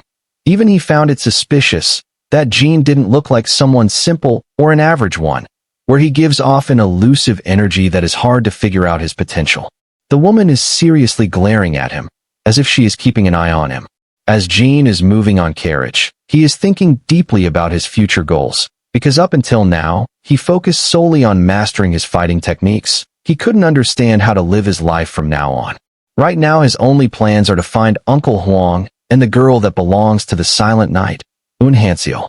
So he is deeply imagining as to what he needs to do once he finds the both of them. Then only one thing popped in his mind, the Northern Heavenly Sect. So he is assuming if he should take revenge against the Central Alliance and the Nine Skies, or if he just continues to live his life as he doesn't exist in this world. He was sure of one thing, that his father wouldn't want Jin to take revenge against the Central Alliance, where his father would want Jin to live his life peacefully. But, is the protagonist really be able to do that? That even at this moment, his blood is boiling for what had happened to his father. Then someone halted the carriages, to which they must take boats from here onwards to reach a city or state called Sichuan, and those boats will arrive after 2 hours. So until then, they will split into 2 groups, where Group 1 will have a meal in the nearby restaurant, while Group 2 will guard the carriages, and after the Group 1 finished its meal, they will switch off with Group 2. As Group 1 headed into the restaurant, a young girl is asking as to what they will eat, and Jin likes to have something simple which should fill their stomach lightly. The young girl, who is around the same age as the boy bodyguard, is recommending the best dish that they have recently received a new stock, and the boy lost his sense and is looking at her as if he had fallen for her. Jin, with a smirk on his face, questioned him if the boy is interested in the girl, and the boy flinched that Jin caught on his feelings, and by turning his eyes to the right, he told that he doesn't have anything like that. Then the rest of the Group 1 people, who are the Iron Sect, have entered the restaurant, and as the girl served the dish, the boy's mouth is watering by just looking at the dish and the aroma of it. The girl introduced herself as Ham Soryong, and she asks about the boy's name. The boy, with his voice shuddering in excitement, introduced himself, and the girl, by knowing that the boy is a bodyguard from the White Dragon merchants, she told him that if she ever needs a protection one day, she will definitely come visit the White Dragon merchants, and to have him as a bodyguard. To which the boy is filled with happiness and agreed to the girl's request. On the other hand, Jin is feeling like a proud man after seeing 2 people in a relationship like this. Then some people who aren't from the White Dragons are here to have a meal, and the Brilliant Man recognized them as the martial artists of the Gongdong sect that the daughter of the previous head had trained in. And by looking at the kid, who is also the same as the boy bodyguard, he knows that the Gongdong sect won't allow any young warriors until their fighting skill reaches a certain level, or they prove themselves to be remarkable. Jin inquired the boy bodyguard that if he is jealous about the young one from the Gongdong sect, and yet the boy stated that he never felt like that, due to the fact that his father always made him known that there is no profession which is better than a bodyguard as a man could pursue, as they don't extort money from others or use any dirty means to make a living either. His father believed that the boy would definitely become a great bodyguard, that he would protect people's lives and their precious belongings. Jin, after listening to the boy's side of story, grasped one thing, that the boy had a great father. On that occasion, the head warrior of the Gongdong sect is shouting at the chef to come out right this instant, as the chef and his daughter had come from the kitchen to discover what had happened. Surprisingly, the chef identified the head warrior as Muhei. That instant, the hot food is hurled to his face, and the girl shouts for her father. Even the head warrior knew about the chef's identity, whereas the chef was once a martial artist from the Gongdong sect, who got expelled later on, and he interrogates if the chef is trying to take revenge for that. This boy is the prodigy of the sect, personally selected by a master, and because of the food that the chef made, the boy has chipped his tooth. I guess the boy must have not drank milk while he was younger, as he had chipped his tooth just by eating some meat. The warrior now asks the chef as to how well he takes responsibility for the mistake he did, as the little girl is asking if her father is all right. The chef, by wiping his face with a cloth, tells the warrior that he doesn't have any grudge against the Gongdong sect. But the warrior tells him that he wouldn't believe the words of a worm like him, and the chef mentions that he checked his ingredients a lot of times before cooking them, so there shouldn't be a problem with his food. So the chef posed if the warrior is dwelling on what happened between them from the past. 15 years ago, the Gongdong sect holds a friendly completion every 3 years to find out the best talents suitable for higher positions. Likewise, at a duel between the chef and the head warrior happened on that day. The chef won the match against the warrior, and as he held out his hand for the warrior to get up, the warrior couldn't accept his defeat like this. He could only perceive one thing, that as long as the chef is in the Gongdong sect, or as his rival, the title of Gongdong prodigy is definitely out of his reach. Then he clenched his teeth as his veins have sprang out of his forehead. He realized that he could only be in the second place if the chef exits in the sect, so he schemed something for the chef. Then he commanded some of his members to take care of the chef, which should make the chef get expelled from the sect forever.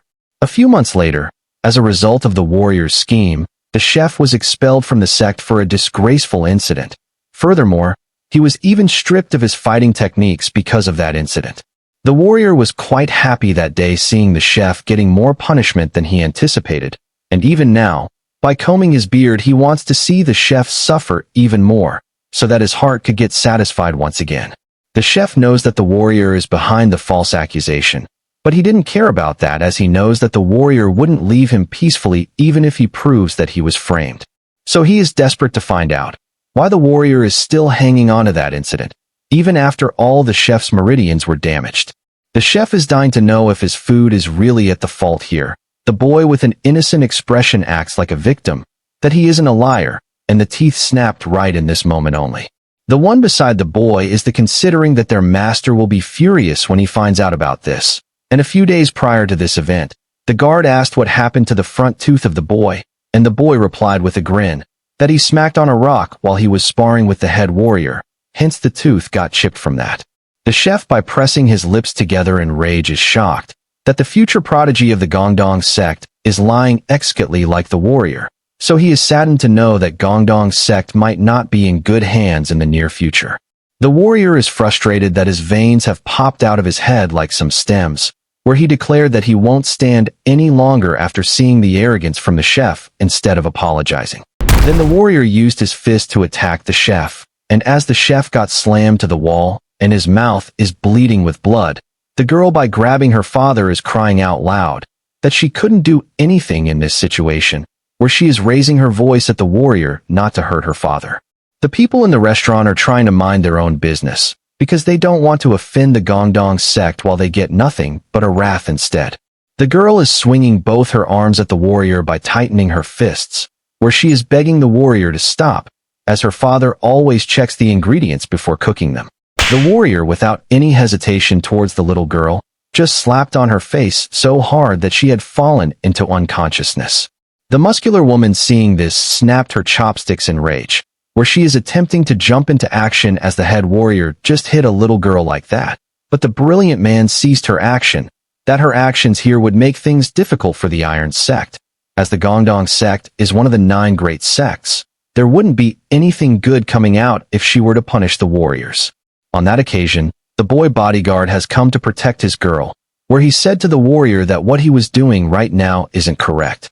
As the warrior coldly questioned about the boy's background, the boy said that he is a bodyguard, and the warrior heard on his way that the White Dragon merchants are also in the restaurant, so he tells the boy to move aside, as the relationship between the Gongdong sect and the White Dragons is good, so the boy shouldn't interfere in the affairs of the Gongdong sect. Even the boy knows about the relationship that the warrior spoke of, but he couldn't abandon the girl like this, and his father always disciplined him to protect people, so by signaling one finger with his hand, the boy requested the warrior to let go of this mistake, just this one time. The warrior bursts into laughing by making fun of the boy, like the boy is some knight in a shining armor came here to protect the people. Then by grabbing his chin he speaks, the boy is nothing but a mere bodyguard, where bodyguards are nothing but people who are used to transport goods to make a living. The boy then clenched his fists and yelled at the warrior that bodyguards aren't so worthless as the warrior mentioned, as they are far better than martial masters who only cares about themselves. The warrior then got pissed off as the boy is reprimanding the martial masters when he is not even at that level. So for this crime, the warrior is planning to take the arm of that boy as a compensation. It was at this moment Jin rose from his seat as his hand swept through his hair, that he couldn't control his inner monster any longer. After witnessing this, the brilliant man from the back is suggesting Jin to hold his anger because it is foolish for him to fight against the Gongdong sect just for a mere boy, and as the price is just an arm, which is better than his life. Jin then stated that it is not something simple for a bodyguard to lose his arm, and that he couldn't control a creature that has already been unleashed inside him. Furthermore, by turning his head with an experienced expression, he said that it is difficult for a kid to fight against people who are multiple times stronger than him, just so that he could follow his father's footsteps. But the brilliant man is remarking that Jin should look at the big picture, as this one fight will antagonize the entire Gongdong sect against him. Jin then declared, It means that I should just eradicate the entire Gongdong sect. As the warrior is about to slash off the right arm off the boy, Jin leaped forward with lightning speed and grabbed the blade with his 2 fingers as it was about to cut off the arm, which made the boy breath some air when he saw that someone has at least came to protect him, and the Iron Sect is bewildered to see that Jin casually grabbed a blade with his fingers. Even the Gongdong sect people are flabbergasted about this. This move is called bare-handed blade grab. This is high level that only works on people who are insanely weaker than the user. But the warrior is stupefied to see this because he is a martial master and not some country bumpkin. But he couldn't lose his pride in this moment, so by pretending like a strong person, he is eager to know about Jin. Jin said that he was nothing special. He is like the boy's big brother, so he is recommending the head warrior to halt his actions here. Yet the head warrior couldn't let the Gongdong sect's pride go in vain just like this. So by pulling his hand back and taking a firm leg stance, he is using a palm technique to blow off Jin. Nonetheless, Jin, without even unsheathing his sword, countered the warrior's attack as if nothing. As the warrior now realized the difference in power between them, he is perspiring at an alarming rate, and then Jin slowly started to twist the sword that he grabbed with his fingers. Within a blink of an eye, the sword shattered into pieces, and the warrior just stood there in a state of awe. The side characters from the backside still didn't understand that Jin is the protagonist and charged at him. Jin ordered the boy to take the girl and her father to a safe place. The boy is amazed to see Jin's martial prowess and took on his command as the 2 people charging towards Jin. The first one swinged his sword at Jin. Jin dodged the first strike, and as the second one landed a blow from above, Jin blocked and struck back with his sword. And Jin rapidly shifted to the front and used his fist to knock out the first one and second one with his leg. The simultaneous blows made both the warriors grounded fiercely. At that fleeting moment, Jin sensed something and quickly evaded that sword by turning to the left side. And as the sword stuck to the wall, the warrior pounced on Jin aggressively. Yet Jin meticulously bumped on his head, and then by getting to his side, he grabbed the collar of the warrior, and by keeping his sword back into his robe, he initiated a barrage of blows to the warrior. Each assault is powerful than the previous one. In that instant, something stabbed into Jin, and as Jin looked at what pierced into him, the boy who was prodigy of the Gongdong sect has took the sword that stuck into the wall earlier and used it to stab through Jin.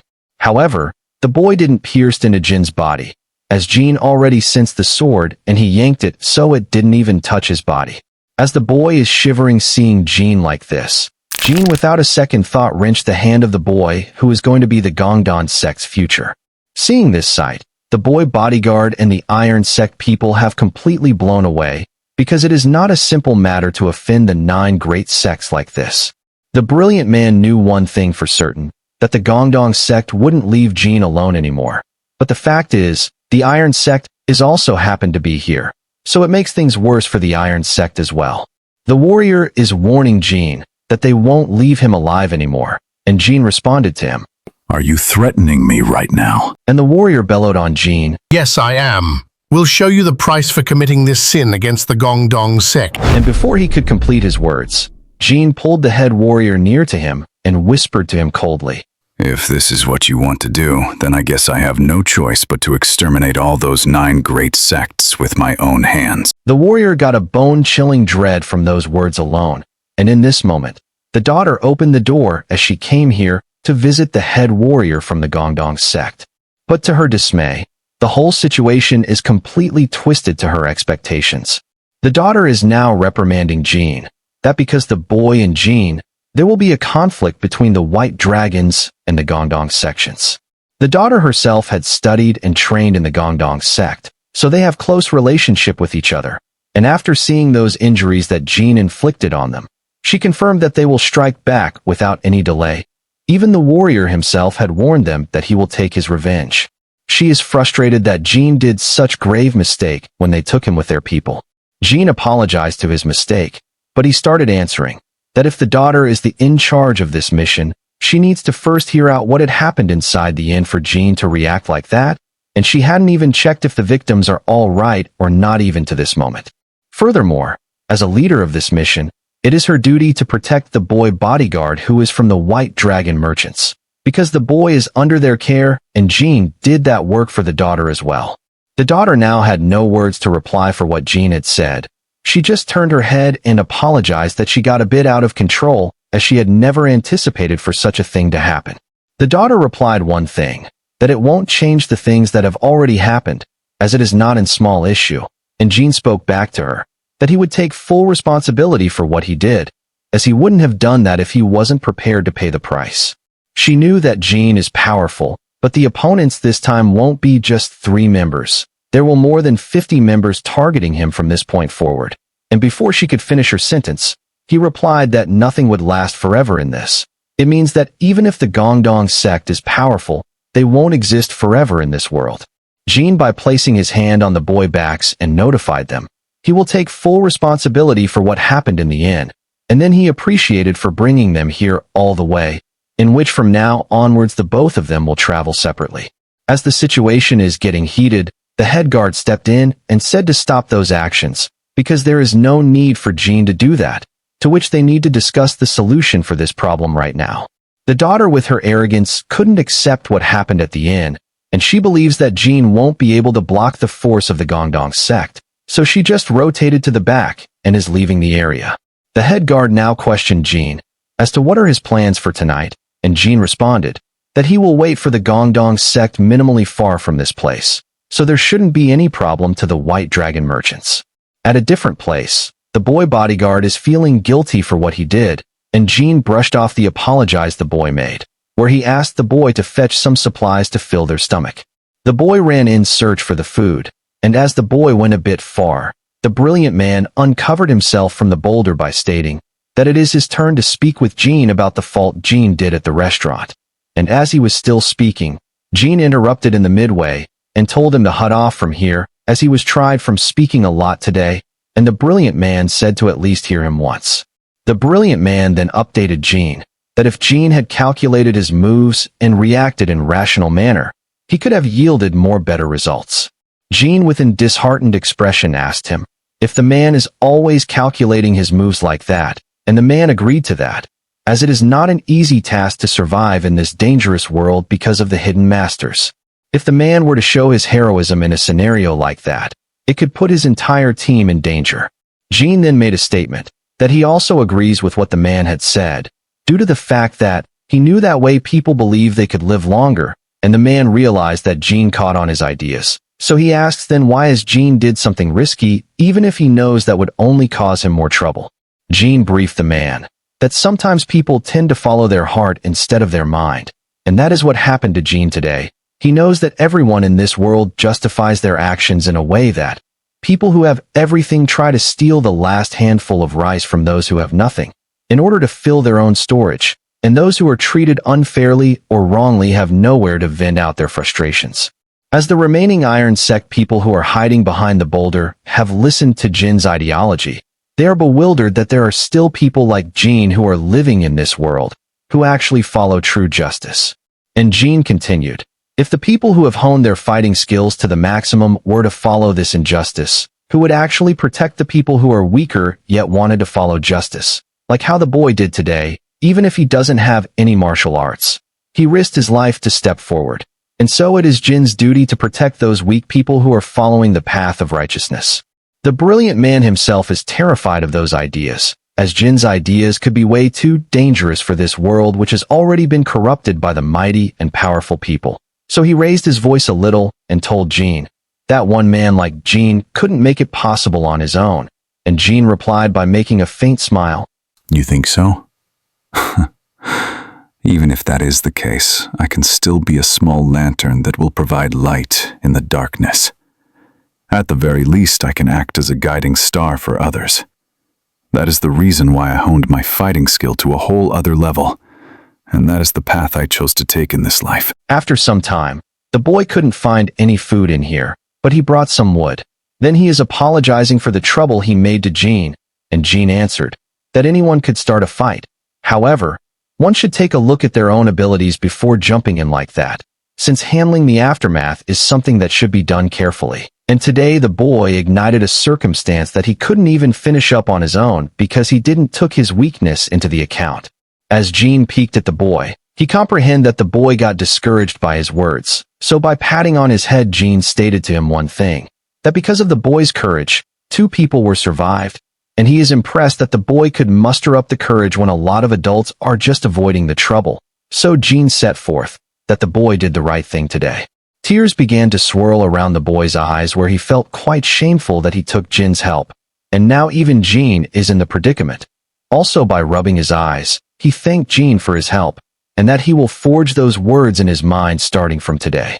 Then the boy, by turning his head at Jin's direction, raised a doubt with enthusiasm as to how much he should train in order to break a sword with 2 fingers, and Jean understood that the boy is referring to the warrior's hand that he demonstrated in the restaurant. So he did let him know that it is something Jean learnt while learning blacksmithing, and the boy is intrigued that Jean even knew how to make swords. So he inquired if the sword that Jean is carrying right now is also a masterpiece made by him, and Jean made a response that he made the sword on his own. Furthermore, as Jean had gained experience from making a lot of swords, he could see the grain of each sword, and that is how he can break any sword except for the truly high-quality ones like the one he is carrying. A lot of days before this, in the mountains that he used to train, a lot of blades are fallen on the ground in a state that would be no use of them anymore, and Jean is scorching the rock to melt it. As it is not getting into the shape he wanted, he is confounded of the blade's history. Then at last, as he was hammering the blade for almost 2 years, the blade started to take a form slowly, and as he had placed the sword in some kind of water, it is a blade of complete darkness. Normally, the color of a sword would be steel, yet somehow he made a unique blade, and as his reflection can be seen through, he realized that he barely did the formation, so he has to sharpen the blade now. As he was rubbing the blade against a sharpener, it won't sharp even a little. Afterwards, Jean can see that this blade is challenging him to a contest of endurance and patience, so he accepted the challenge and is rubbing the blade with everything he got. In moments like this, a smoke started to flow in the air. It is more like a lady's spirit rather than a mere smoke. This woman's spirit embraced Jean as the blade finally sharpened. It is as if the spirit is whispering to him something. And that is when Jean named the blade as Snowflower, as this name represents the snow mountains, and the spirit felt like a woman to him. Then the spirit slowly moved into the blade, and as Jean is viewing his greatest blade that he ever made, he noticed one thing. There are 4 types of blades in this world. The most common one are ordinary blades that most people carry. The next level is divine and demonic blades. These are mostly hard to find and both powerful and stronger than ordinary blades. Lastly, the cursed blades. These are hard to even make, that even the craftsman will die sometimes by just making these, and Jean exactly made a cursed blade today. As the boy now took a deep look at the blade, his eyes have enlarged as if he had been possessed by the blade. Then the muscular woman from aside has brought them some food to eat, and a drink for Jean. As she is holding them out for Jean, Jean looked at her with perplexement, and the woman told them that she can't serve everything, where they need to do the self-service. The both of them are eating their meal. The boy is pondering about the woman's intention for giving them food.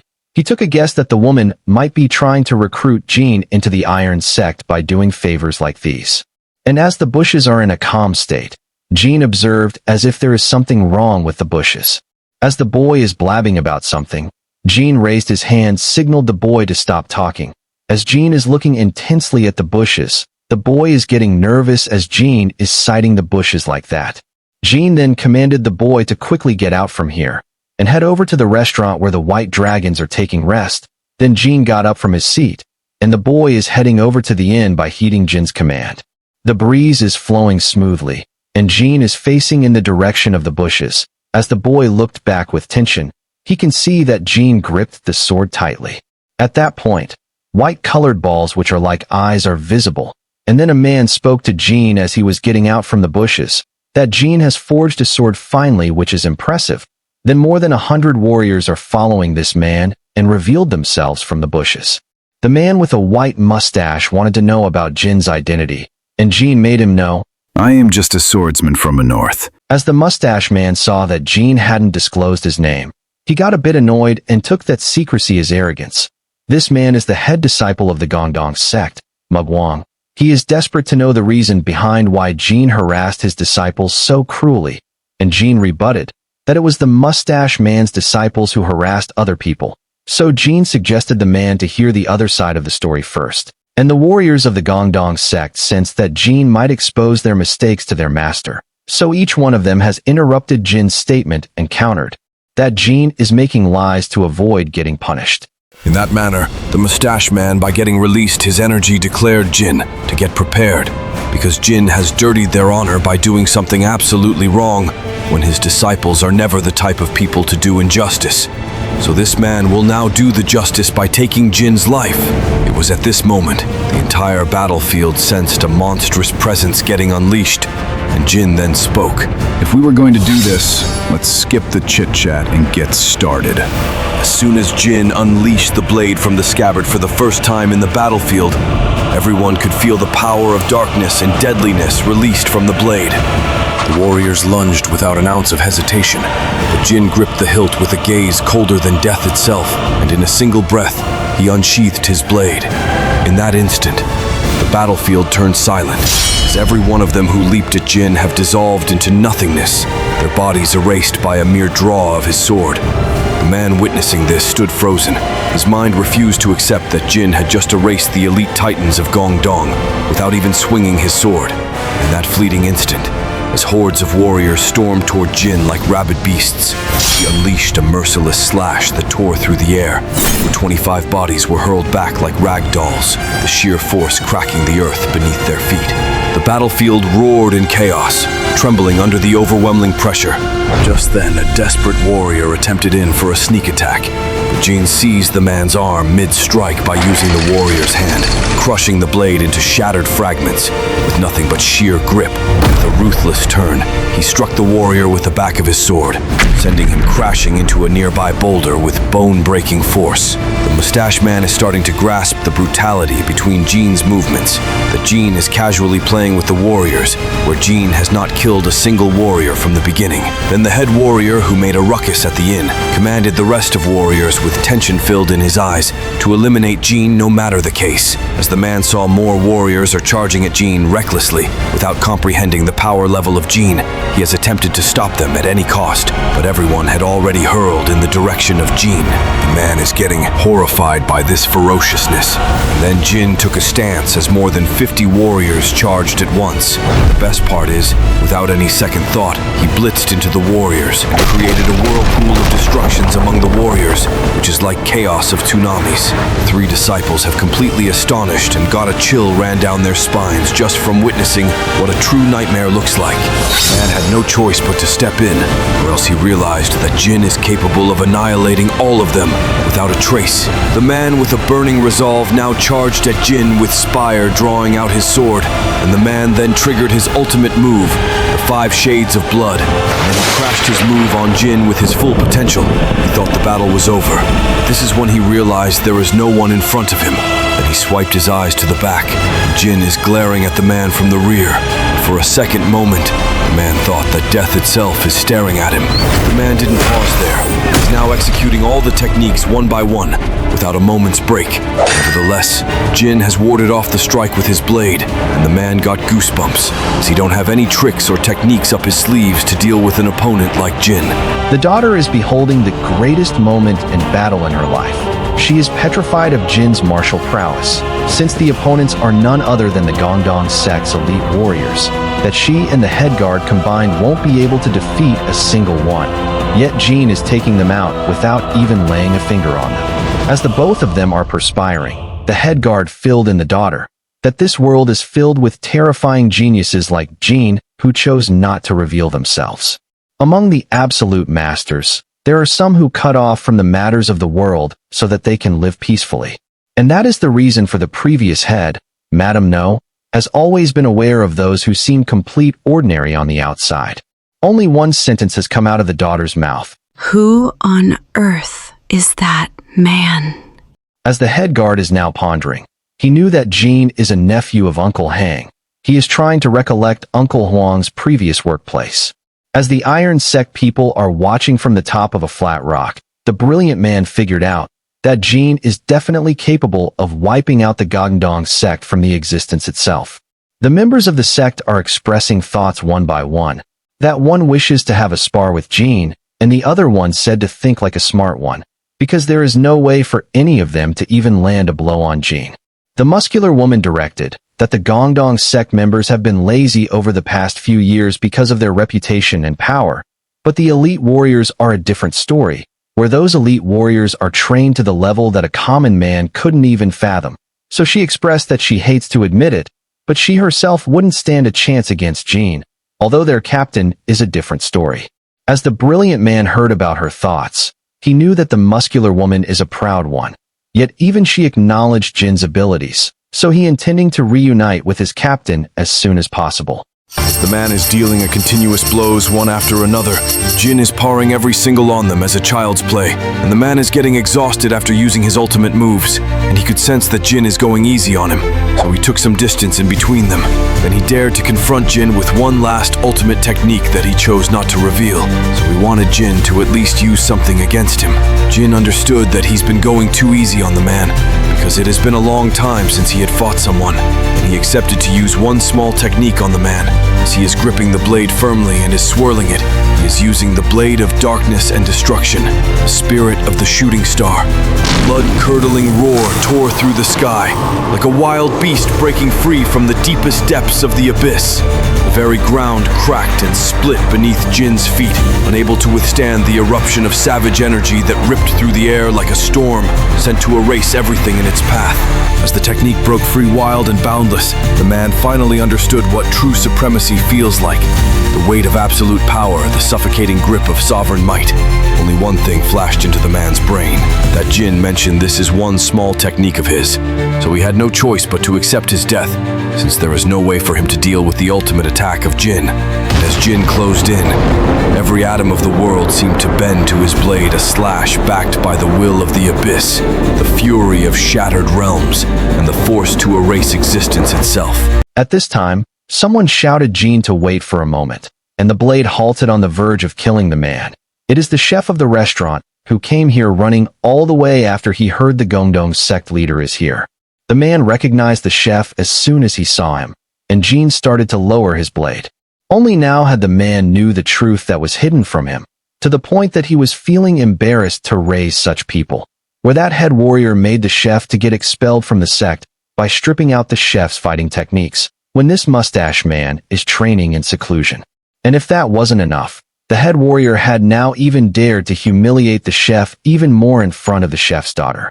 The warrior, by keeping his head down on the ground, is gritting his teeth since he got caught red-handedly. The mustache man then narrated his side of the story, that the man was told the chef has attacked dozens of disciples all of a sudden by getting consumed by the flames of insanity. Even he thought that something was strange in this story, but he admitted his mistake that didn't investigate deeper into this case, as he was only immersed in honing his fighting techniques. Now the man is regretting for the bad deeds and the ignorance he showed on the chef's case. Then a doubt popped in his mind as to why the chef hadn't raised a complaint on this, if he is blamed for something he hadn't committed.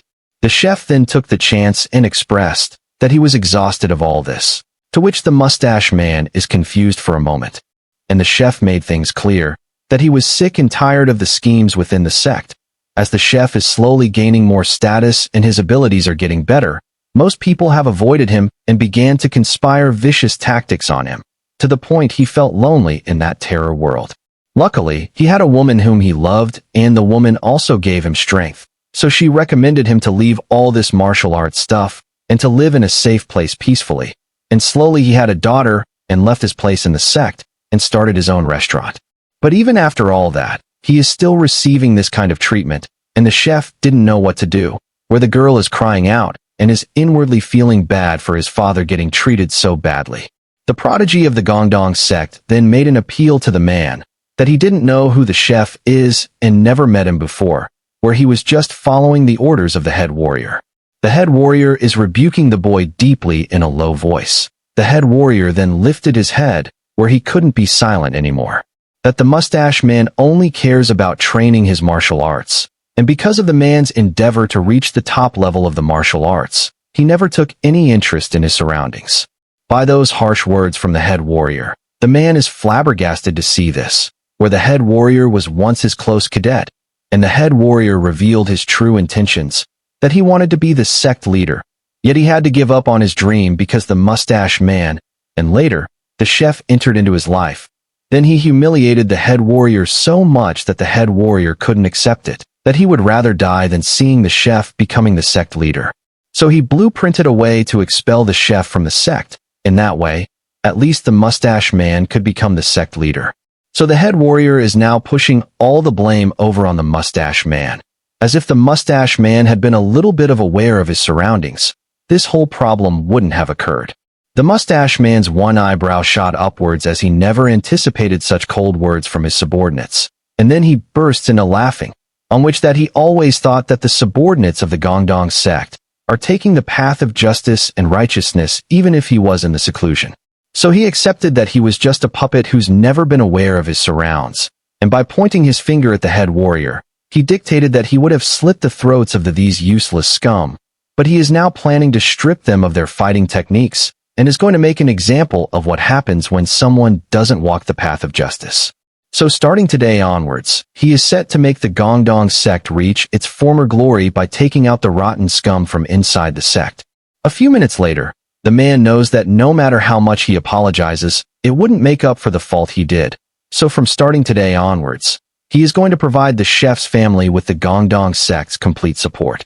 He even bowed his head if that wasn't enough for the chef, and the chef then halted the man from doing that, because he never hoped for any sympathy. All he wanted was to live with his family peacefully without any problems, and the man promised that he will be sure to take care of this family from now on. As the mustache man saw Jean at the back, he never thought that there would be a young man who is far and multiple times powerful than his own. Even if the mustache man trained and honed his skills for a long time, he wouldn't be as strong as Jean is. He once fought against a man called Lone Star in the Blue Sky. This man is one of the 7 small skies, and the man believed that Jin's martial arts are comparable to this Lone Star in the Blue Sky. Then the man visited Jin and talked to him, that he realized about Jin's circumstances, as to how he going to Yunnan in search of a relative. So the man is trying to help Jin, as because of the Gongdong sect, Jin has wasted an entire day on them. Besides, because of Jin's action, the man was able to know of the corruption inside the Gongdong sect. As a compensation, he knew a man called the Scholar with 3 Brains, who is this man's long-ago friend, and if Jin were to look for this man in Yunnan, he might be of help to Jin in many ways, and it wouldn't be that hard to find him, as this person stands out easily. Jin showed his gratitude for introducing him someone who might have helped him, but he ponders as to why the mustache man is helping Jin, and the man said to him that it is because of the help Jin contributed to the Gongdong sect, and he believes that someone powerful like Jin is better to meet someone who uses his brain a lot. Jin, by bowing down his head, appreciated the help, and now he introduced himself formally as Jin Muwan. As the man bowed in return and went back on his way, he is combining all the pieces of information Jin said about himself from the start, Jin Muwan, and the swordsman from the north. For a split second, one thought had arisen in the man's mind, as there is only one person he knows who goes with that name. But he heard that person has died a few years back, so he thinks that there wouldn't be a chance about it. The next day morning, the ship is here to pick up the travelers, and our boy bodyguard has successfully made a relation with the girl. Then Jin sensed something is wrong and looked to his right side, to which all the warriors that are traveling have now put up their guards, as they are feeling uncomfortable around Jin because of his strength. By sighing down, Jin imaginings that this journey will be a tiring one. As the ship is sailing peacefully, and later they are back to the ground with their horses and carriages. Some sparkles are shining brightly on Jean, in which a vein popped out of his forehead as he couldn't sleep peacefully. Then he just yelled at the boy to stop staring holes in his head, and the boy, with his eyes glowing with amazement and passion, he is admiring Jean. Jean, by placing his fist on his forehead, is advising the boy to first practice the technique that Uncle Huang taught him, as that technique is not something to take lightly, because once he masters that technique, he could master any other techniques at a rapid pace compared to other people, and he also recommends the boy to use a heavier sword. In the White Dragon Merchants, they provide all their bodyguards a normal sword, but according to what Jean had observed, the boy's body and his frame will become bigger, so it would be best for him to use a heavier sword, which would suit him perfectly. The boy, by tightening his fist, is encouraged to look for a heavier sword and to train intensely so that he could become stronger like Jean. After a few days of travel, all the bodyguards and warriors have arrived to Sichuan province. The head guard told everyone to take some rest here. A few members will watch the cargo on the wagons by taking shifts, and the rest of them will have some rest. The boy and Jean are roaming around the city to find a heavier sword, and as the boy selected a sword, Jean shakes his head in disapproval. Then the boy selected another one, yet Jean said no to that. At the end of the road, where the place isn't that lively, Jean is heading over there, and the boy is tagging along with him, where he's suggesting to go back, as there would be nothing in a corner. As Jean is passing this store, the owner of that store asked if they are looking for a sword, and the owner, in a brief moment, recognized something about Jin's sword, and asked him if he was able to make that cursed sword himself. Jean wanted to know as to how the owner considered that Jean made this sword by himself, and the owner replied that just by looking at Jin's hands, he could clearly perceive that Jean has previously worked with iron before. Jean then stated that he never intended to make an cursed sword, and as the sword got prepared, it started to emit cursed energy all on its own, which made the old took in surprise. Then he divulged about the material he used, that he made the sword by using a rock that a tribe used to worship, and after the tribe got massacred, his uncle picked up this rock near to that tribe's area, so he could discern that the feelings of anguish now remains in this sword. The owner then described to Jean that divine weapons and demonic weapons have the feelings of their makers, like the craftsman. If the craftsman makes them with good intentions, it would become a divine weapon, or a demonic weapon if vice versa. However, cursed weapons are different, in which they evolve as the weapon is progressing, and that is why the craftsman must be careful while making them. The chances of a craftsman making a cursed blade is less than 5%. And if that sword that Jean is holding right now falls into someone else's hand, there'd be a big trouble. So even Jean must handle it carefully, or else it'll even possess him. Then by cracking some knuckles, he welcomed Jean to his store, and as he looked back, he grasped that Jean with his blacksmithing abilities wouldn't look for a personal sword here. So he guesses that Jean is here to shop for the boy. Subsequently, Jean mentioned about the measurements of the sword he is aiming for, where the sword needs to be a heavy one, which weighs at least 5.5 pounds, and with the length of around 90 centimeters, he is looking for a heavier one, since it would be suitable for the boy's martial arts as well. The owner knew a sword which will fit for Jin's description. He made this sword while he was man full of young spirit, but despite his great efforts in making it, no one had shown any interest in it, as the sword is too heavy that people disliked it. As the owner is picking up the sword, he is surprised that it feels a bit heavy for him as he was getting old, and as he handed over the sword to Jean, Jean instantly recognized the sword's material, that this particular sword is made up of red iron ore, as the edges of the sword is subtle red color. The weight of the sword is perfectly the one that he has imagined in his mind, and the owner is astonished and is happy that someone at least recognized and appreciated his work. The owner then commanded the boy to come wield this sword since he is going to use it. The boy, by rubbing his nose with overconfidence, is believing that he is going to be a dangerous martial artist by wielding a heavy sword like this, and Jean regarded the boy will be having a bigger build, and as he was going to take a hold of the sword, his hand dropped to the ground as soon as he took that. His eyes are bugling out of his face as he couldn't believe the sword is this heavy. He thought it would be lighter one since Jean held it with a single arm. The owner is dissatisfied with the boy, since the boy couldn't even hold a sword properly, that when the owner was of the boy's age, he used to hold it quite simply. Then by putting his pride on the line, he at last raised the sword to which his back had almost bended to 90 degrees. The boy is now dying to know if this sword really weighs 5.5 pounds, and Jean, by coughing out, responded, "It is just a little heavier than that." In that moment, Jean kept his hand inside his robe to hand over the money for the sword. As he asked for the sword's price, the boy said that he will be paying for it. Yet the owner said not to worry about that, because Jean could consider this as a gift to him, since Jean entertained this owner from the rusty rundown workshop. Nonetheless, Jean still couldn't take that like this, and the owner convinced him that Jean should offer him a drink the next time they meet again. As Jean is the owner of the cursed blade, the owner of the store understood that Jean might have faced a lot of problems, so he needs to tell him all the stories of his life when they meet again. Furthermore, the owner could communicate all day long, if the topic is about the swords and blades, so the owner is hoping to meet Jean again.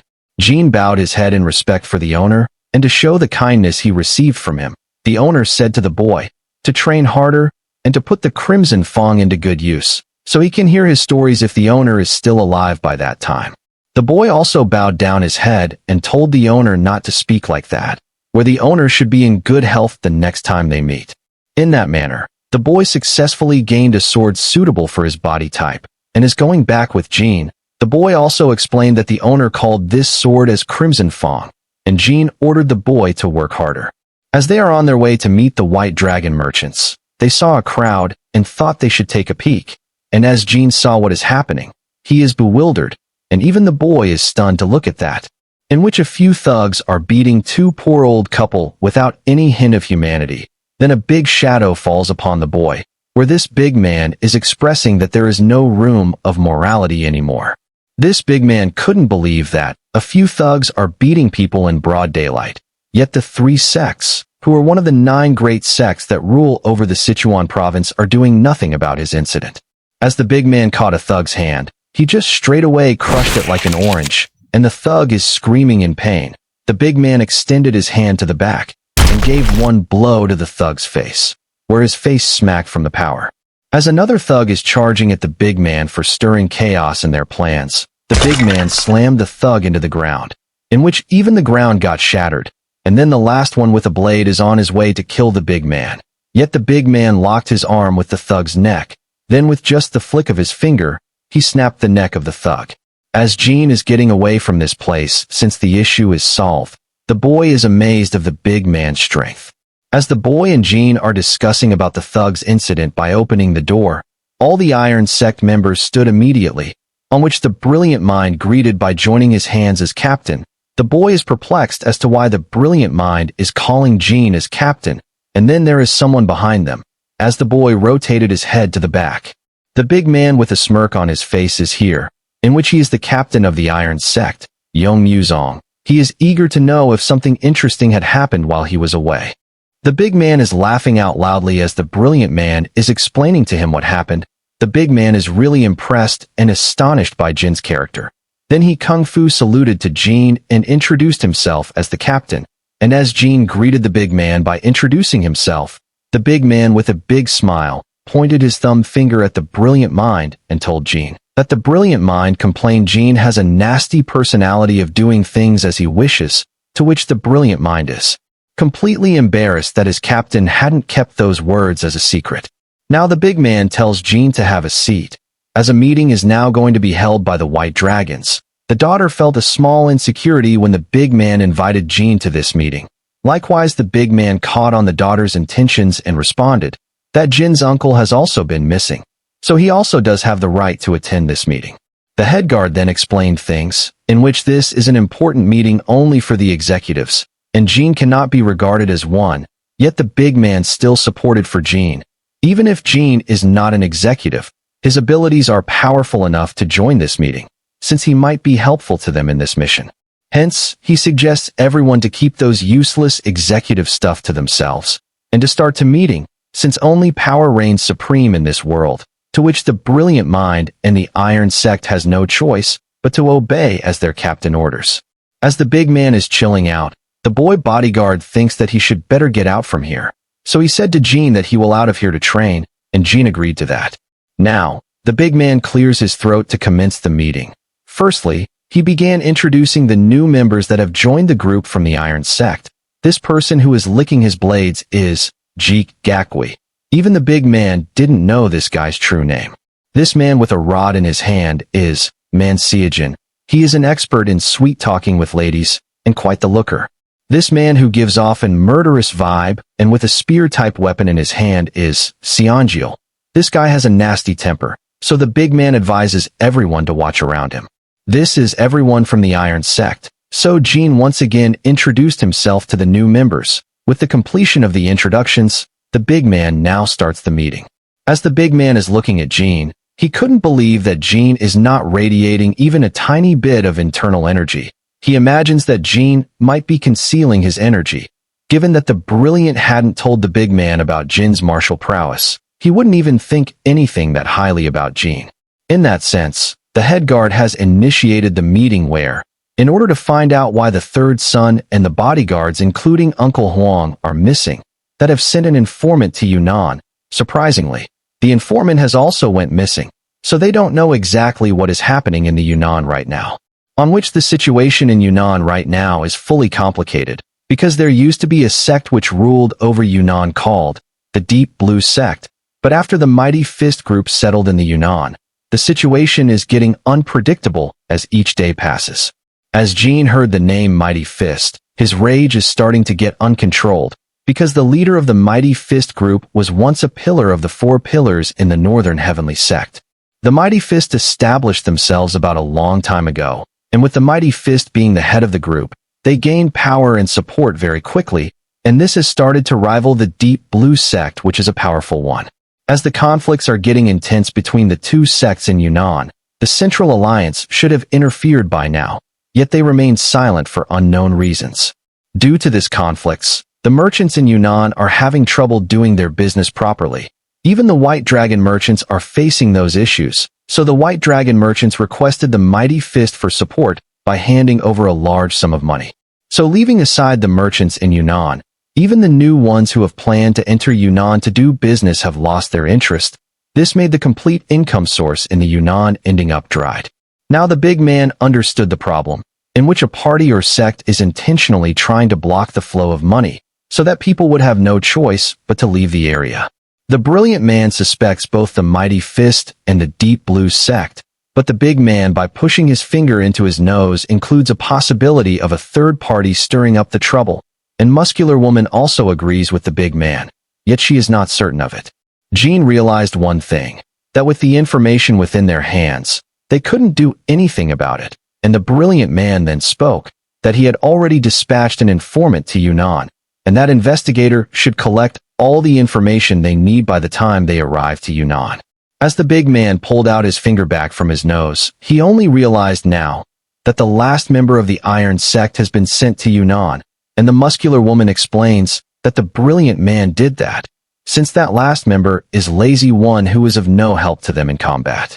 Then the big man rubbed his finger, which he used to clean his nose, on the brilliant man's clothes, by complimenting the brilliant man that he did a great job, and the brilliant man felt slightly annoyed and disgusted by that. Now that the big man got a gist of what's happening in Yunnan, he is getting up from his seat, and he will think about it thoroughly in the meantime. With those words, the captain is getting out from here. Even if the head guard is calling out for him, he is just leaving without listening to anyone, and the vice captains gestured that they can't do anything about it. As the big man was about to leave this room with a big sword attached to his kimono, he called out for Jin to join him on some fresh air. As they are walking on the streets, the big man is talking about the brilliant mind, that the captain has entrusted all the duties upon the brilliant mind, so that the vice captain started to weigh down by the responsibilities he has, as the Iron Sect's performance completely depends on him. This is why the brilliant mind calculates every move before proceeding into action like the Muscular Woman. As such, he tells Jin to be a little considerate of the brilliant man's behavior. As they have walked for a few minutes, Jin asked why the big man brought him to a dead end, and the big man, by chuckling, expressed that Jin shouldn't be concerned about it, since it is not like the big man would eat him up alive. To those words, Jin replied like a savage, without a hint of fear in eyes, and his words full of confidence. Captain Yang, do you think you could have done that if you have tried? Then the big man got into the serious mode by keeping aside his usual big smile, and has started releasing his internal energy. Well, well. We won't know for sure until we battle with our fists. But Jean wouldn't back down if he needs to fight, so even he began to unleash his deadly aura by clenching his fist. As the air and the energies around them are clashing without them even starting the battle, the big man canceled out everything and suggested they should try this another time since there is something they need to do now. The big man now stepped to his left side and knocked a door which is almost mixed in the wall's color. Then an old man opened the door and informed they are closed for today, and the big man, by bending his body, whispered to the old man that he is the captain of the Iron Sect. And as the old couldn't understand what the big man is speaking about, by winking his eyes he said a secret word, dark moonlight, and the old man understood what the big man is after. So now the old man looked to his left and right side, and then he opened his small eyes where half of his eyes are covered with his eyebrows, and welcomed the big man. The big man now signaled Jean to enter the room and not to waste any time, to which Jean is pondering about this dark moonlight code. As the both of them got inside, Jean is curious about this place, and the big man now unveiled about this place, that this is one of Black Moon's branches. These Black Moon people will provide quality information exclusively to sect leaders and warriors only, so ordinary people aren't allowed in here. Then Jean asked as to why the big man brought him here, and the big man answered that he just wanted to show Jean that there are places like this exist in this world, in which he said one thing more importantly. This world is much more vast and mysterious than you think. Jean comprehended what the big man is trying to say here, that Jean needs to behave accordingly to the situation because he doesn't know much about this world right now. He accepted the big man's advice, and then someone opened the curtain, where this person with a veil covering their face is apologizing for keeping them wait, and greeted the big man. The Black Moon, nothing about this organization is known to anyone, whether the origins of this, or about its leader called Wields. Everything about why the organization was created and how many members are present in it is a completely mystery to everyone. But one thing is certain, this Black Moon possesses a fearsome, intelligent network where they can gather important information one step ahead of others. This person is the leader of the Sichuan branch of the Black Moon. As this person saw the person beside the big man, this person is intrigued about Jean, and the big man responded that Jean is just accompanying him, and Jean greeted the person. The person realized that Jean must be an excellent individual, since the big man wouldn't just let anyone to tag along with him. As all of them have now sat on the chairs, the person asked about the information that the big man is now seeking. The big man, by placing a sack of money on the table, wanted to know the details of the Yunnan's current situation, no matter how small the information is. As the person heard that the big man is requesting for the information on Yunnan, the person replied that they have been also working on that job right now, as the situation is completely twisted, but the person can tell one thing for certain, that a third party is aggravating things in between the two sections. This third party is not something to underestimate, because even the Black Moon skilled agents are taking some time to gather information. On that point, the big man sitting on the opposite is now completely sure that there is an involvement of the third party, just like he expected, so he takes a guess that the merchants who have done business must have either captured or killed by the third party. Yet the person opposes his words, because the number of merchants in Yunnan are not so less that they could kill them and remove their traces. Consequently, the Black Moon is also searching for this information. The big man now is trying to find out about the third party that is meddling, and as the person said before, the Black Moon doesn't have any idea about the third party, so this person considers one thing, to pull the Mighty Fist group into this chaos. The third party might be similar or higher in power compared to them. As he understood that even the Black Moon doesn't have the info regarding Yunnan, he seeks to know why the Central Alliance is staying out of this, and the person answered that the Central Alliance had already made their move by dispatching a top-secret investigative team to Yunnan, to which the big man now gets up from his seat, as he got the basic idea of what is going on in Yunnan and how to proceed from now on. The big man now told Jean come on out as they got the news they wanted. Also, just when Jean is raising up from his seat, the person tells the big man to hold out for a second as the person had something to say. The person thinks that the big man paid her more compared to the intel they provided, so the person tells him one more information, that a man named Nung Wonpiong is chasing after him, as this man is searching for the best assassins to wipe out the Iron Sect. The big man knew who the person mentioned as an elder, where he is surprised that this elder is still after him. Later the both of them have left the room. The person called the old man is black, and by unveiling the mask, this person is a woman named Mei Wu Riong. The head of this branch, she commanded the old man to put a secret agent on the trail after Jean, and that agent should be from the Sky Team. The old man is stunned to hear that, because he never thought that the lady would order him to put an agent of the Sky Team on Jean, because, in the hierarchy of the Black Moon, the Sky Team is highest level. Then the old man without any obstructions obeyed her words, and is now on his way to send an agent to spy on Jean. The lady mumbled that there is a strange aura around Jean, which is making her drive to know about his identity. As the both of them are heading back to their place, Jean asked why the big man consulted them if he already knew that there is an involvement of the third party, to which the big man filled him in, that it was a mere suspicion back then, and now he is confirmed about it. In spite of that, he got to know that a person is hiring assassins to take out the Iron Sect, so this trip is worth it. Jean is pondering about this Nung Wonpiong, and the big man then started narrating the story. A while ago, the elder is an famous one in Sichuan. He hired the Iron Sect for protection one time. As the Iron Sect took on that job, they escorted him from another city near the Sichuan to Sichuan province. Apparently, the elder discovered some sort of treasure on the another city, and the elder wants no one to know about this treasure. So the elder was stubborn that the Iron Sect must keep it as a secret, to which the Iron Sect made a pledge to prove their loyalty. Yet the elder is now attempting to eliminate the Iron Sect completely to erase the evidence. Then the big man laughed out loudly, and by placing his hand on Jean, he told him to not worry about this thing, as there won't be a problem from their side. In that manner, the big man said that he has a small work to take care of, so they have to part ways here, and Jean should head back to the inn on his own. At the inn, the boy is training hard with his new sword, and as Jean is monitoring the boy's training, he saw something from his right side and looked on there, on which the Iron Sect members are heading towards somewhere at this time. The next day morning, the White Dragons are now set to move to Yunnan, as everything is ready, but the boy is dumbfounded about something, because the Iron Sect people are catching upon their sleep on top of the carriages, where the head guard is inquiring the brilliant man what they were doing all night. The brilliant man said the head guard shouldn't worry about that. The boy is now too scared to approach Jean, Bekkasu of the big man who is always near to Jean. Now the guards of the White Dragons are communicating about the incident that took place on last night, that the powerful Nung family of Sichuan was attacked by unknown intruders at their own house last night.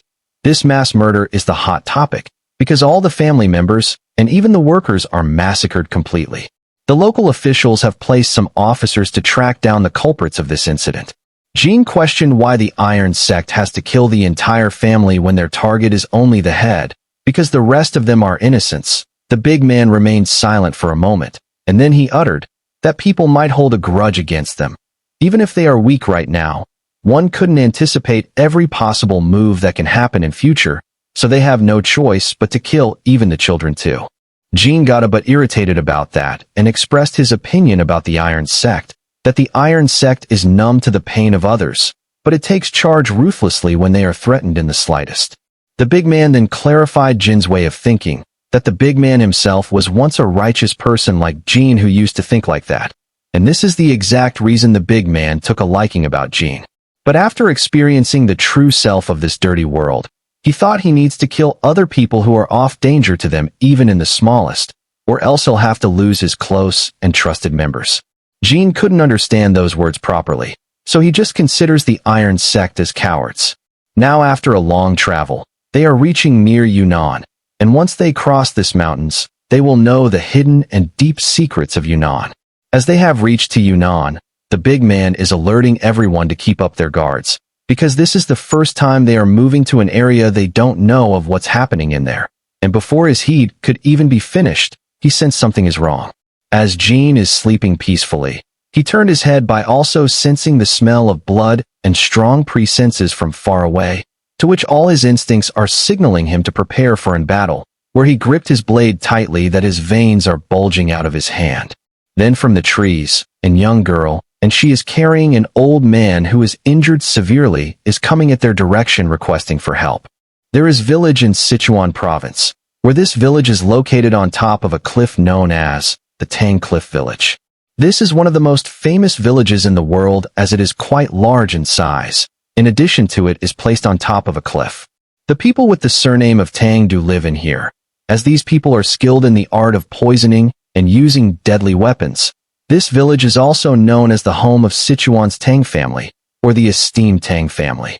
There is a great martial artist in the Tang family who is capable of utilizing 10,000 deadly poisons. This old man is the Tang family's king of 10,000 poisons, Tang Jianwo. This middle-aged gray-haired man is the nephew of the head, who is second in utilizing the poison arts, Tang Kimin. This nephew is convincing the head not to worry about him, because he knows about the Central Alliance people well. And now that the Central Alliance people requires help regarding a poison matter, they have no choice but to call for them if a matter of poison is involved. The head turned his head subtly. He hinted to the other person that the head has a bad feeling about this trip as the one requested them for help is the Central Alliance. So he advises the other person to run away from there if they were to aware of any danger. Because they cannot risk their lives for the Central Alliance's request, the other person is none other than a young woman named Tang Mirio. She is the granddaughter of the head and is known as Tang family's flower. In such a way, the head wished for all the guards and his family members a good luck on their journey. Thus, the Tang members have traveled from Sichuan to Yunnan for the Central Alliance's request, and as they have reached Yunnan, the girl is happy to see her uncle reading about poisons even while he was on a horse. She feels something is off from the moment they set foot into Yunnan, so she is putting up her guard in case something might happen, and before her thoughts could even process, a blow erupted behind her, where the person on top of the horse is vanished into the air. As the girl saw this, she commanded her troop to stay on alert. Then someone shot an arrow at the horse the poison master is on, and as he fell on the ground, a person is now sneak attacking on him by raising his blade to the top, and the master is looking at somewhere by rebuking the attackers. Then the girl instantly took care of the warrior that has targeted her uncle. She took the blades out of the body and is telling her uncle get up from there, and to run from here as they are getting ambushed. Now that the Tang members are running off from here, there are only 3 guards left because of the ambush. Now the girl masked her face and told her uncle to use poison. The master understood of the girl's motive. He opened the cap of the poison tube, and with his martial arts, he used his hands to control the flow of poison and sent those poison waves to the girl's weapons. Now the guards just jumped off from the front, and the girl tossed both of the weapons toward the attackers, causing a poison blast which made the attackers getting caught in it. But for some reason, the attackers are all fine, in which even some of them are coughing up blood, but they are not backing off. The Tang members are speechless that the intruders are coming at them even after inhaling their poison, and the girl knows about this type of people, which these are called mindless killers, who won't care about what happens to their body and moves to the death just to finish their objective. As a person is confronting the poison master from the poison smoke, the master didn't know how to react to that, because he never learned how to fight. But he knows about poison techniques which are similar or better than fighting moves in terms of power. Then by using his poison, he made the poison flow right into the attacker's nose and mouth. This made the attacker to cut his throat and spat out a mouthful of blood. The poison master then made a heroic pose, and the girl felt an ominous presence from her back, and as she glanced to that place, a huge shadow has fallen upon the poison master, and the man is holding an halberd in his hand, to which the poison master flinched and turned his head in fear. In that fleeting moment, the man had swung his halberd. This caused the poison master's body to be slashed off and flung to his side. The girl has sprang at the man with her 2 blades, but she is already a little late because the man saw her in a split second and moved his halberd upwards where the girl is blown away.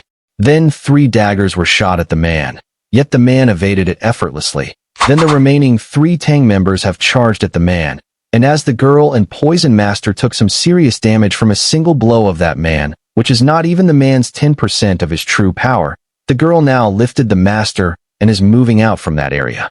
Then she got a bit sensitive and eyed at the 3 members. The 3 members nodded in agreement as they are ready to sacrifice themselves. So they shouted at the girl to escape quickly, as they won't be able to hold off this demon for much longer.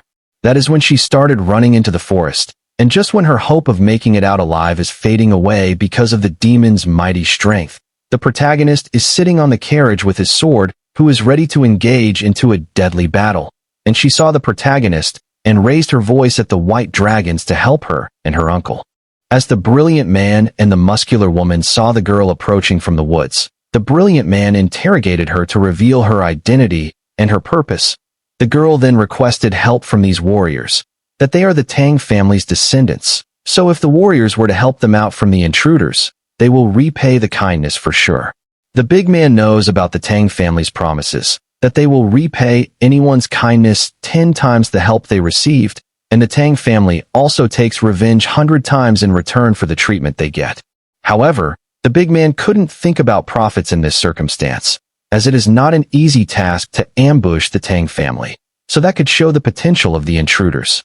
So he guesses the enemies might be nearby, and their priority is to protect the white dragons. So he commanded the muscular woman to take a separate team of guards from the white dragons and to scan the area ahead of them at first.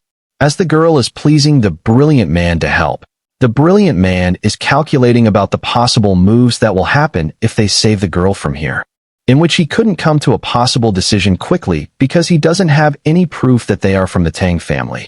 Then something snapped the brilliant man, where Jean held the poison master and told the girl to get onto the carriage. The brilliant man is shouting like a mad dog at Jean, because Jean is not the leader here, so he shouldn't make any decisions on his own. Then Jean glared at the brilliant man by narrowing his eyes and stated that they have already been surrounded, so if the brilliant man wants to survive, they need to prepare for an inevitable battle.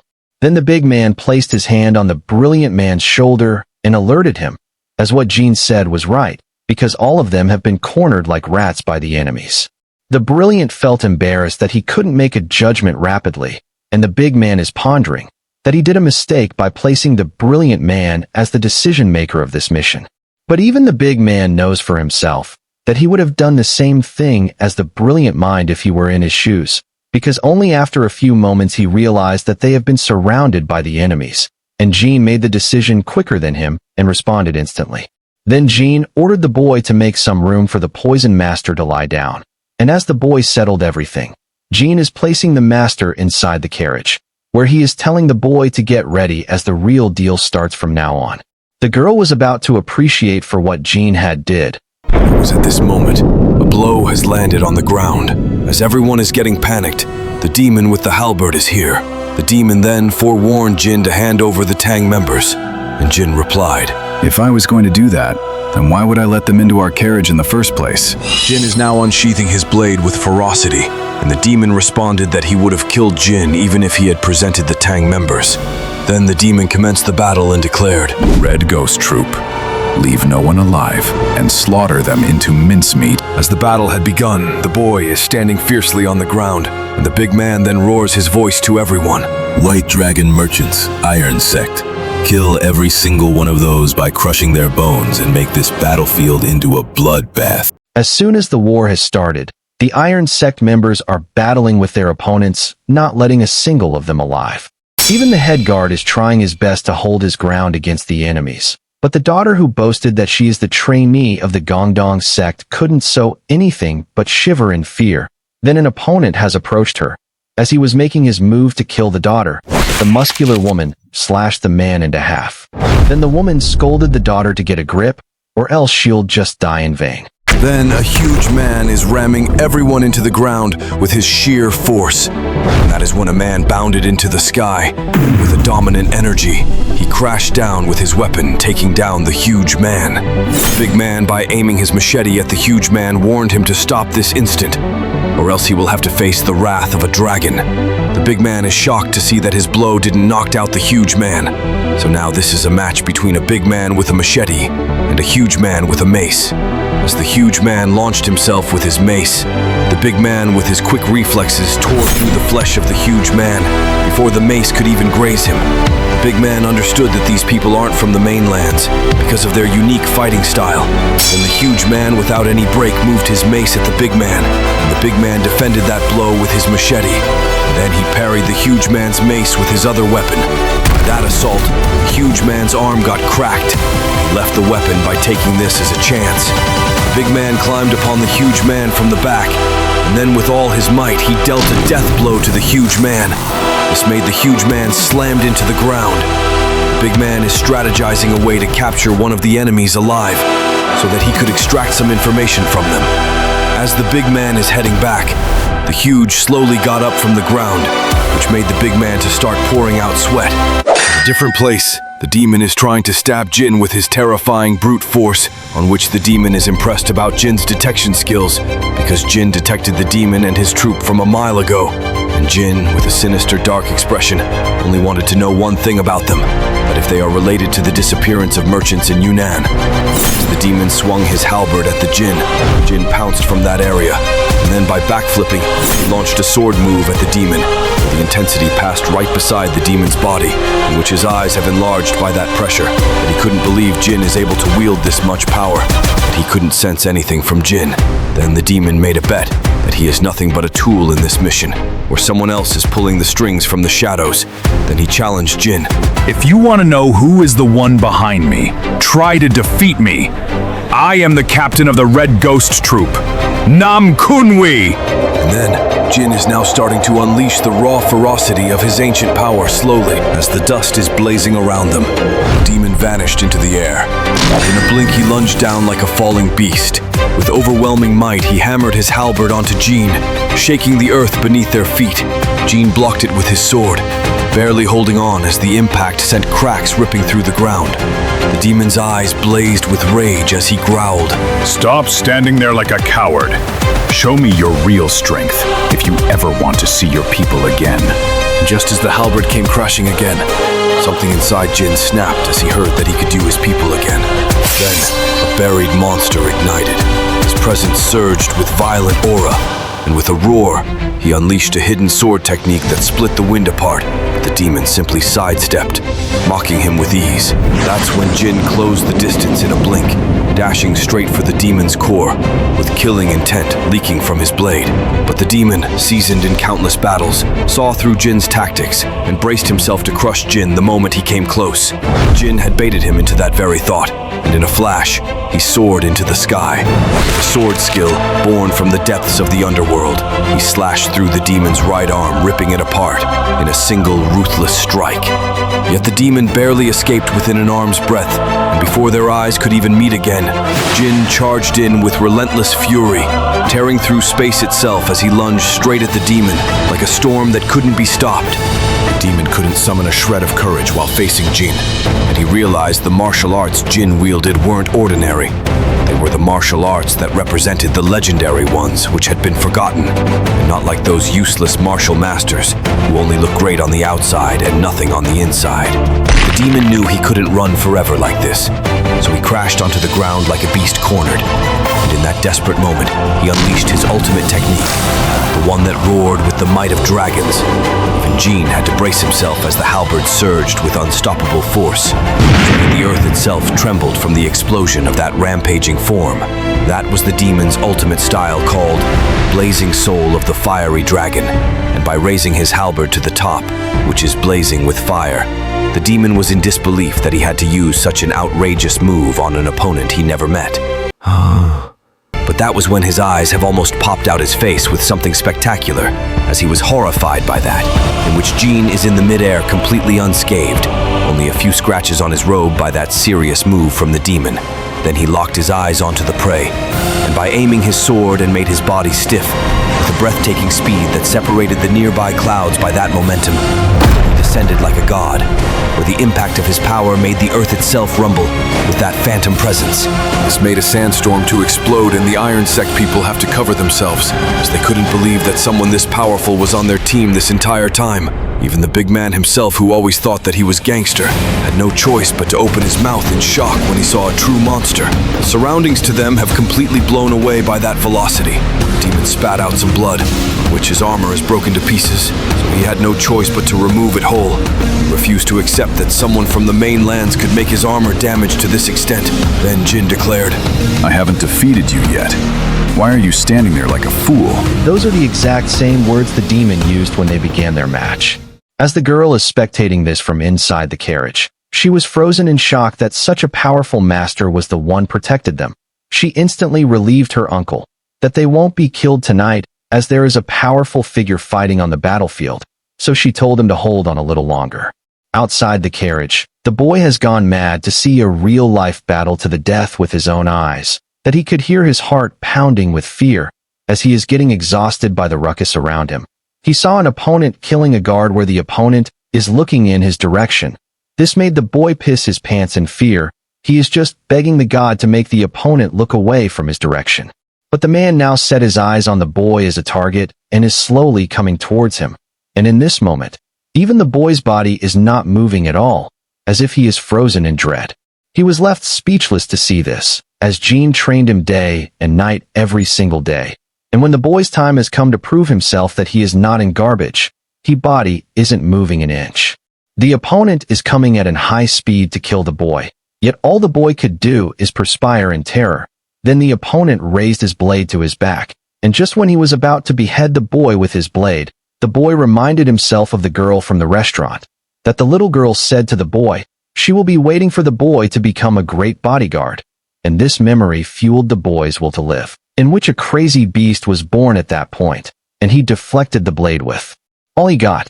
This made even the opponent too in surprise. It was then the opponent got frustrated that his blade got deflected by a kid, but his head got twisted to the back as if something struck his forehead, and the opponent had fallen on the ground, on which there is a dagger on his forehead, which was hurled by the girl inside the carriage. On the other side, the demon was launching a savage storm of blows, and Jean is counterattacking each one of them.